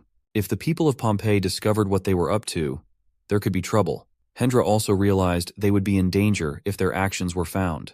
But if they managed to bribe a minor leader to keep quiet, it might be a while before anyone found out. The soldier estimated they had about a month. Hendra suggested that if the bodies were disposed of by griffins, perhaps no one would ever find out. Suddenly he noticed a foul smell and asked if his soldiers had passed gas. It was Fitty Pitts, who had managed to remain hidden in the bushes while relieving himself. Back at Alpine Fortress, Tang was updating Richard on the ruler of the Stuart Kingdom, a monarch named Balloony, who was known for being a clever thinker with many ideas. Balloony had appointed several ambitious young officers to the garrison, knowing that when these officers sought promotions, they would invest their own money into building up their armies. This strategy worked well. Because of this, Tang asked Richard if he knew how much gold had been added to the national treasury in a single year. She then revealed that it was an astonishing 100,000 gold coins. Richard and his commanders were shocked by the amount and asked what Balloony used it for. Tang explained that Balloony was infamous for his gluttony and indulgence. Richard finished her thought, commenting that it was simply corruption. Just then, two rabbit folk entered the room, dragging a very troubled Fitty Pitts with them. Tang had warned about this situation, so Richard was surprised to see them. In his unsteady voice, Fitty told Richard that someone was planning to attack Alpine Fortress. Watching the shattered shards, Richard and his companions discussed the Brown Bear army to prompt a strategic discussion. Tang informed Richard that Stuart's legion typically consisted of around 4,000 men, and that the Brown Bear flag signified a garrison legion. She assured him there would likely be no more than 3,000 soldiers at most, so he need not worry. Richard, however, questioned whether a legion wasn't the highest-ranked unit, pointing out that what mattered most was whether the enemy had a mage with their army. He recalled how mages had been incredibly effective in battles against the Minotaurs before, and expressed concern that if the other side had a high-level mage, it could turn the tide against them, even though they had a shaman and 2 trolls. Tang advised Richard to stay calm, explaining that while high-level mages were indeed powerful, they were far fewer in number compared to lower-level mages. Annie also mentioned that Balloony was highly suspicious, so high-level mages were only assigned to armies during times of war, and since it was currently peacetime, there wouldn't be any mages present. Richard was taken aback by Annie's sharp insights, as he had always thought of her as just a financial junkie who didn't know much about anything else. With a touch of flattery, Annie couldn't resist adding that the supporters and opponents were so vocal that everyone in the country was aware of the situation, except for him. Richard was confused and asked how many years ago the event happened, wondering why he couldn't remember it. Annie casually said it was over 20 years ago because for her it was recent. Actually, she was 114 years old. Frustrated by the elves' long lifespan, Richard irritably remarked that he wasn't even born then. Tang intervened in their conversation and steered them back to the main issue. Richard recalled that most of the time, their mages, despite being a bit foolish, were still better than the enemies. With only 3,000 soldiers to face and possibly no mages among them, he thought confidently, clenching his fists in excitement, and declared that if the enemy dared to come, they wouldn't leave alive. Tang was shocked, pointing out that even if everyone in Alpine Fortress joined the fight, they wouldn't have more than 600 guards. She was stunned by Richard's boldness in dismissing an army of 3,000 with just his own strength. However, Richard and Annie ignored her concerns and eagerly discussed the loot they would enjoy after their victory. Annie asked if they had requested reinforcements, but he arrogantly said asking for help wasn't his style and ended the meeting. With quick preparations underway by the people of Alpine Fortress, they got ready for war. The entire Alpine Fortress was located on the west side of the river, and to prevent any damage, Richard decided to set the battlefield on the east side. To make things look convincing, he ordered a fake Lord's Hall to be built on the river's east bank, designed to be eye-catching and realistic. Second, General Hang Ha used his soil fertility technique by the river, causing wild grasses and reeds to rapidly grow, forming a green wall along the riverbank. 20 days later, the two sides finally faced a direct confrontation. Despite the skill of Hendra's scouts, they were no match for the centaurs' swift legs and the accuracy of their archers. The result was clear, as they swiftly eliminated Hendra's patrols. Heather informed Richard that she spotted some heavy cavalry approaching, but Richard was more interested in the enemy's equipment than their intentions. After careful observation, he concluded that the enemy wouldn't be able to reach the battlefield in 20 days, except for their ranger troops. Meanwhile, Hendra was frustrated by Richard's clever use of centaurs as rangers, but saw it as a futile struggle before their inevitable defeat. Confident in his army's strength, he believed they would easily crush Richard once they arrived. 2 days later, weary from travel, Hendra's troops faced another setback as their carriage wheels kept getting stuck, slowing them down even more. Despite this, Hendra couldn't afford to abandon his 200-strong heavy cavalry, which was crucial to his battle strategy. Finally, he was shocked when he spotted Hendra's forces through his binoculars. After waiting so many days, he only saw a ragtag group of shabby knights. Their front lines were armored, but their backs were barely covered, and their horses were only half-armored. Furious, he mocked them, saying they were so poorly equipped they couldn't even afford proper armor. He couldn't believe Hendra would dare to bring such an ill-prepared force, thinking he would be easily defeated. On the other side, Hendra noticed that Richard's troops were well-equipped in iron armor, and their strong formation was far from ordinary. Their gear and numbers were more than he had anticipated, catching him off guard since he had underestimated them. One of his soldiers pointed out the nearby reeds, which die off yearly but had grown tall and thick, like a small forest. The soldiers feared there might be an ambush hiding behind them. However, Hendra brushed off the concern, arguing that the muddy ground would prevent horses and soldiers from gaining enough speed for a surprise attack. He turned to his troops and encouraged them to push forward and crush the enemy, ordering them to advance information. The commander gave the signal to shoot arrows, and the first volley of the battle was launched. The arrows struck Richard's troops, but they were well armed and defended themselves effectively.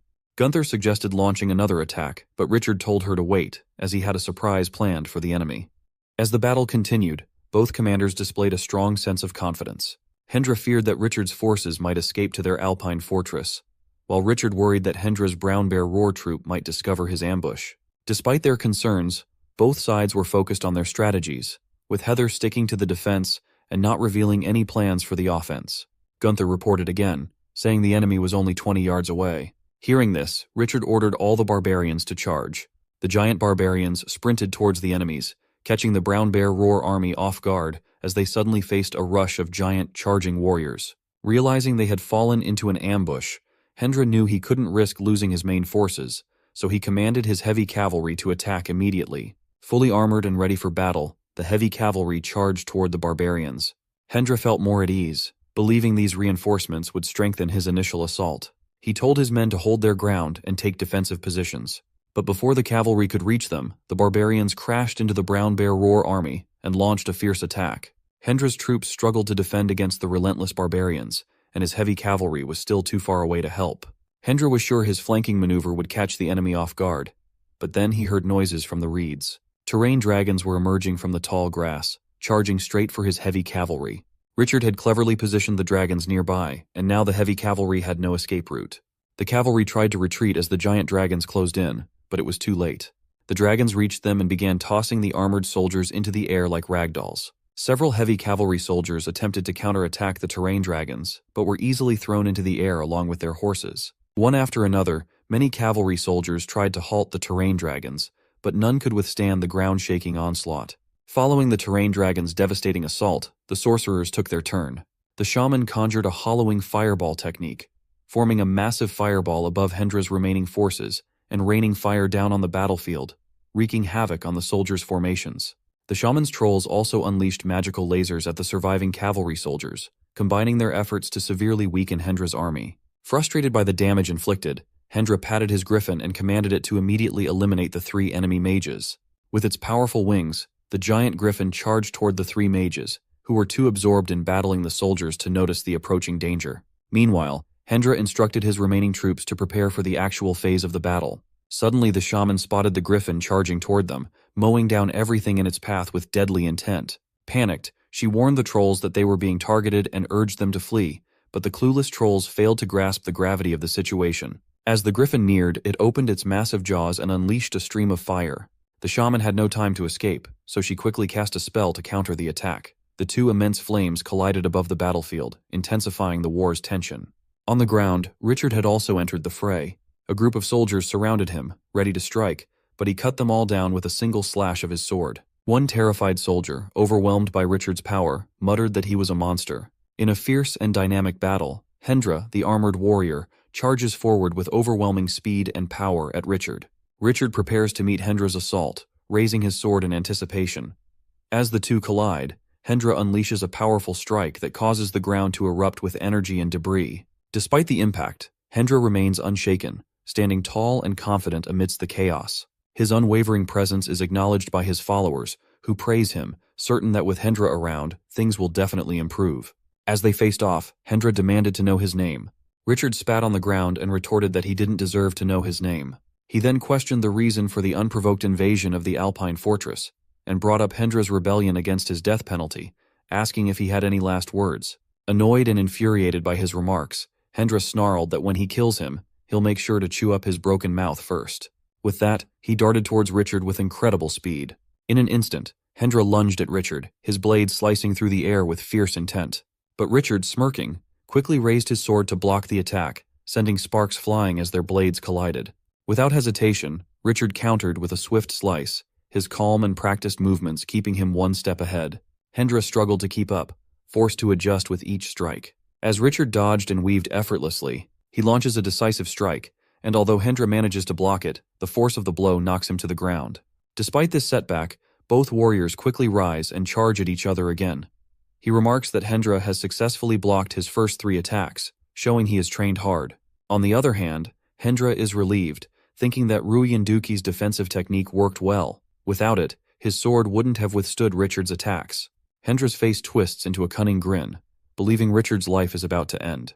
3 soldiers are sneaking up behind him, ready to strike. However, Richard notices their eager expressions, revealing their surprise attack. Smiling confidently, he activates a hidden power within him, causing a bright energy to radiate from his body. Richard boldly declares his counterattack as the soldiers close in and unleashes a powerful slash, sending a wave of energy toward them. The attack is so overwhelming that it scatters the soldiers effortlessly. Richard's quick reaction and hidden strength catch soldiers off guard, leaving them stunned. Meanwhile, the shaman is fleeing with the trolls, desperately crying for help as a giant griffin chases them. The griffin breathes fire again, the blast hitting the trolls and sending them flying. Suddenly, a spear slices through the air, piercing the griffin's beak and wounding it. Heather appears, commanding the centaurs to fire at the griffin. The creature has no time to defend itself, and a volley of arrows pierces its body, killing it instantly. The soldiers are now even more terrified, seeing their lord's griffin defeated so quickly. Hendra charges forward with intense fury in his eyes, shouting angrily as he leaves a trail of dust and grass in his wake. Richard, remaining calm and composed, easily deflects Hendra's relentless assault. With a stern expression, he taunts Hendra, pointing out that he initiated the attack yet now accusing them of being the aggressors. Richard delivers a powerful kick to Hendra's chest as he speaks, sending him stumbling backward. Quickly recovering, Hendra swings his sword again, confident in his magic armor's fire element protection. He believes the armor will retaliate with elemental damage every time he is struck, thinking that the more Richard attacks, the stronger his counter will be. However, as Richard continues his relentless attacks, he feels the strain. His initial confidence turns to worry as Richard shows no signs of slowing down, each attack coming faster and harder than the last. Panic sets in as he wonders why the fire elemental damage isn't affecting his opponent. The scene climaxes when Richard's final blow shatters his sword, breaking it into pieces. Overwhelmed and defeated, he falls to his knees, his spirit broken along with his weapon, acknowledging his defeat. Richard kicked him to the ground, telling him that a weapon was just a tool. He doesn't deserve to lead if he can't fight without it. The fire element of Hendra's magic armor was truly powerful. Richard's hands were burning from the intense heat. Hendra was even more shocked to see this, realizing that the fire element's counterattack power was strong enough to burn a person 3 to 5 times over. Overwhelmed with fear, he started to weep and surrendered. Seeing their leader Hendra give up, his army's morale crumbled, and they too accepted defeat. Meanwhile, Richard's army erupted in celebration over yet another major victory. Gunther approached him and asked if they should begin imprisoning the defeated soldiers. With a confident smile, he agreed, ordering them to start with Hendra. With tears in his eyes, Hendra pleaded with them to remove his magic armor first before taking him away. As his armor was removed, Richard looked at it with disgust, focusing on where he had kicked it. He felt embarrassed for damaging the armor himself. Annie and Tang asked what had happened to him. He showed them the damaged spot on the armor, mentioning how much it hurt his pride. Annie thought he was injured and was ready to use a half bottle of holy water. Tang, however, noticed a rare magical crystal embedded in the armor and pointed out its high value for crafting magic equipment. She suggested they give it to a blacksmith to replace the armor, assuring them it would work just as well. He was unsure if the armor would still be real or fake. Tang reminded him that he couldn't use it regardless since it wasn't his size. Realizing she was right, he threw the armor aside, deciding to focus on more pressing matters. He then suggested they could demand a high ransom for the captives and offered to leave that task to Tang. She readily agreed to take on the responsibility. Annie added that the loot, baggage, and horses should be sold to Cologne, estimating they could make a significant profit. He mentioned that he still planned to stew some horses for meat. Annie suggested that instead, they sell the prisoners to the Chamber of Commerce in Coron City, which specializes in dealing with captives, as it would be easier than handling it themselves. Richard's eyes lit up with excitement, realizing that selling each prisoner could bring in 4 to 5 gold coins, which would be considerable wealth. After Annie and Tang left, he realized his business skills were lacking compared to theirs. He understood that strength alone wasn't enough.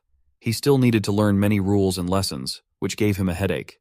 However, he knew that selling the bronze weapons would significantly increase the gold in their bank and help lift them out of poverty. After the battle, even the Scar Lizardmen improved, gaining a lot more muscle.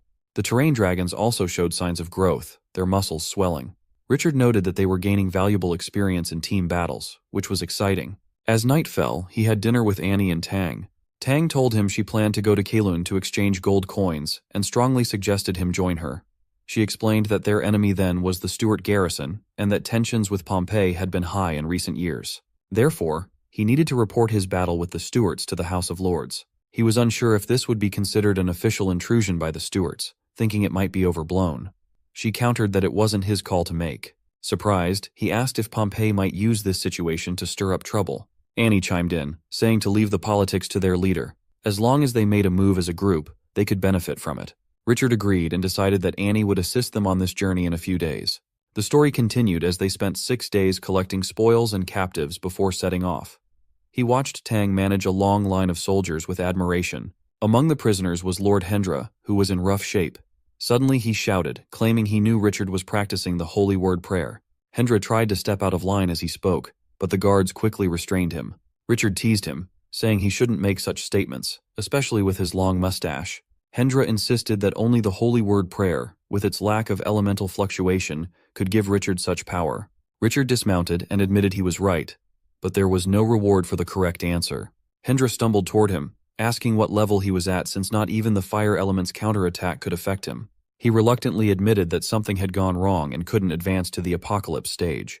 Hendra was stunned and exclaimed in disbelief about the apocalypse, wondering how it could be possible. He was shocked that Richard had already reached the sunburst stage just below the apocalypse. Still, he was appalled that Richard was so intent on claiming this place.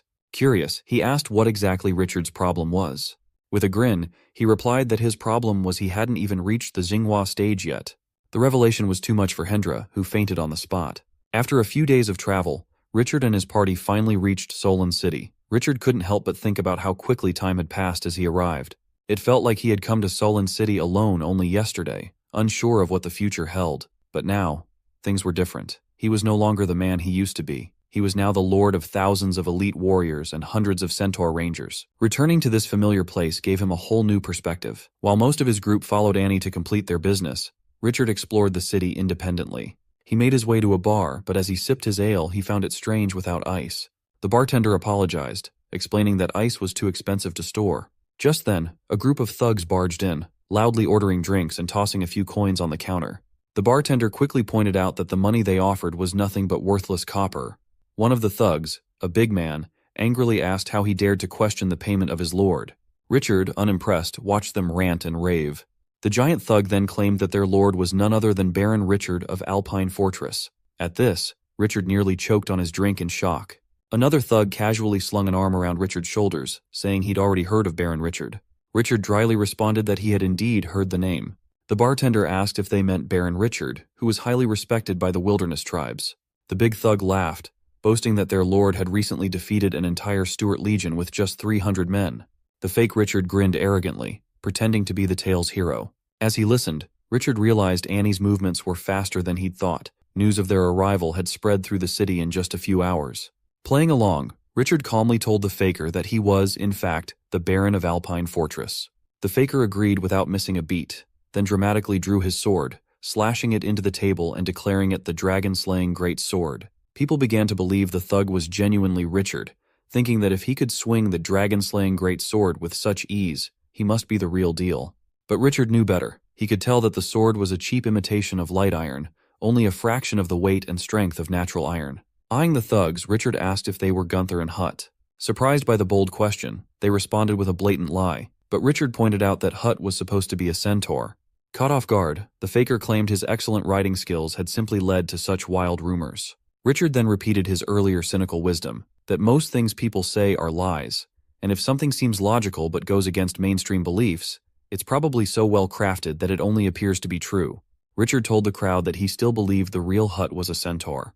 To his surprise, the crowd began questioning if Hut was fake, then wasn't Richard and Gunther fake too? But they pointed to the giant sword, insisting that if it wasn't Richard, who else could it be? At this, the real Richard finally revealed his identity. The crowd was stunned into silence.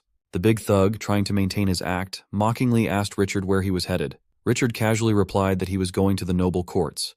Panicking at the risk of exposure, the thugs claimed they were also headed there, but suddenly remembered they needed to check on their caravan, so they quickly left. Annoyed by the whole encounter, Richard is soon joined by Annie, who asks about the thugs.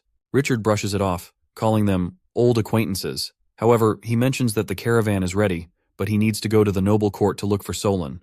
When Richard arrived at the court, a maid approached him and asked why he was there. She informed him that Lord Solon had gone to Alpine Fortress a few days ago to meet him. He was shocked and asked when Solon had left. She replied that it had been 4 days ago. Realizing the irony, he remarked on how perfectly they had missed each other. Just then, he felt a hand on his shoulder and turned to see Solon, his face pale and exhausted. Speaking close to Richard's ear, Solon muttered that he had made him work hard to track him down. Seeing Solon's weary appearance, he asked what had happened to him. Solon explained that to return from Alpine Fortress as quickly as possible, they had pushed 6 fine horses to their limits, and even used wind magic to speed up. He asked why Solon was in such a rush to see him. Solon revealed with a severe expression that Pompey was going to war with the Stuarts. Richard was taken aback by this revelation. Solon asked him to follow and handed him a letter after pulling back the curtains.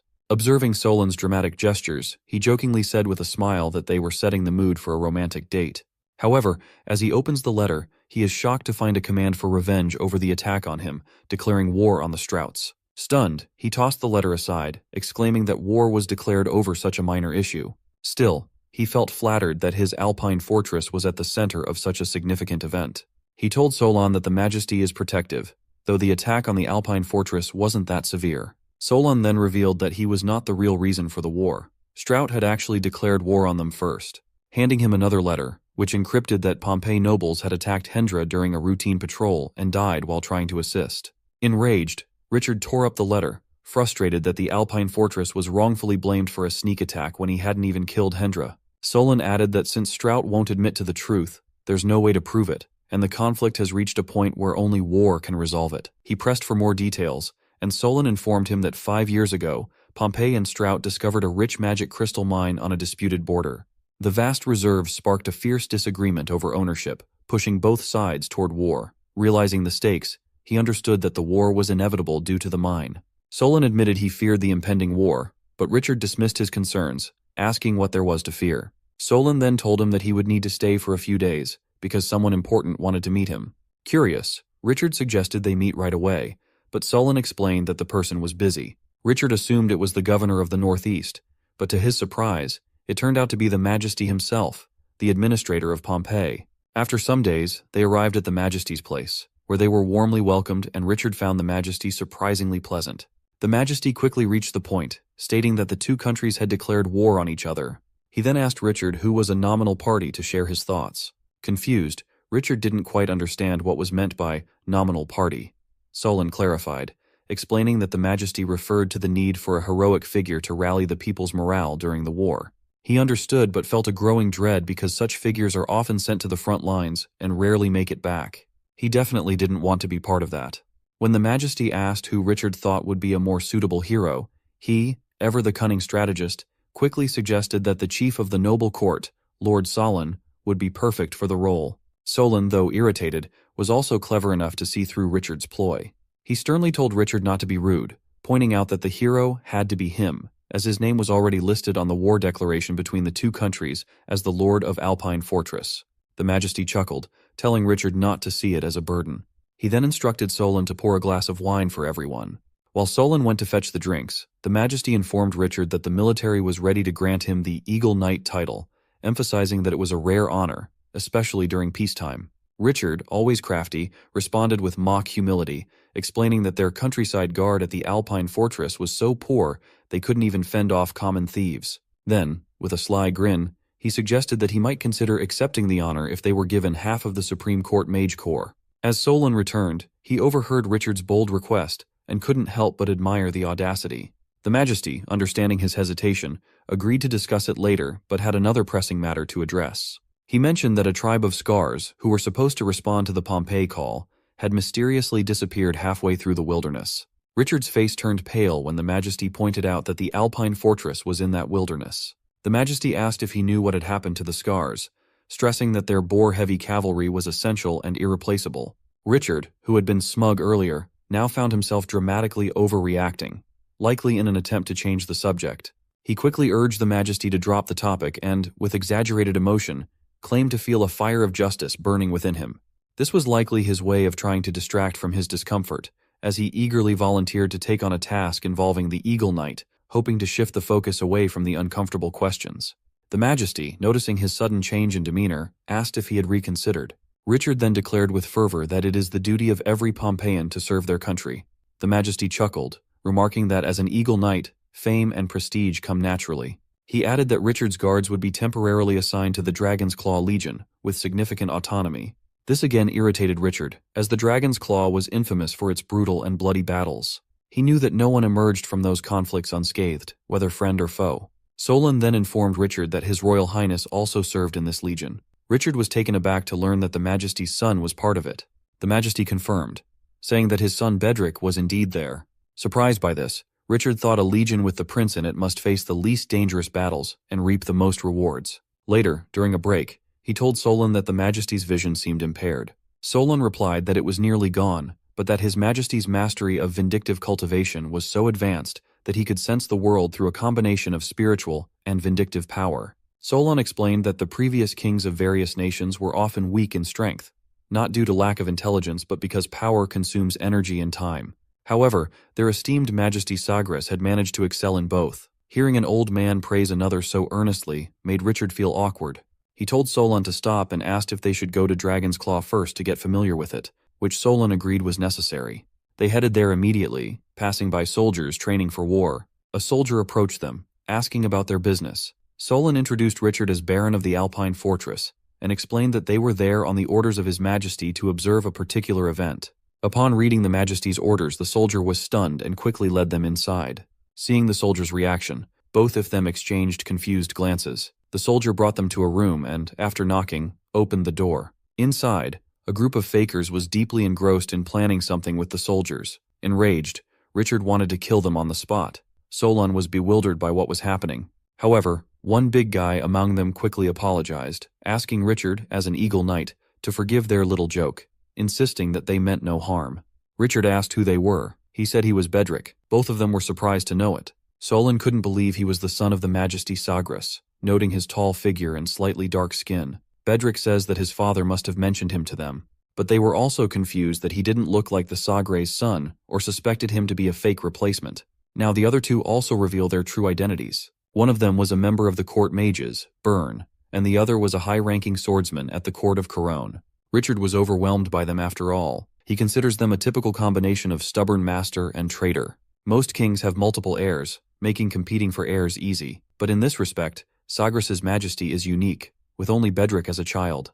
Richard commented on the ominous sign signaling the potential downfall of the country. He then scolded the soldier, questioning why he didn't recognize His Highness, and if he hadn't seen them before. The soldier, clearly confused, admitted that he had never actually seen His Highness or the others. Richard's temper flared as he questioned how that was possible, considering that Royal Highness Bedrick had served in the Dragon's Claw for years. He couldn't understand how the soldier hadn't met him.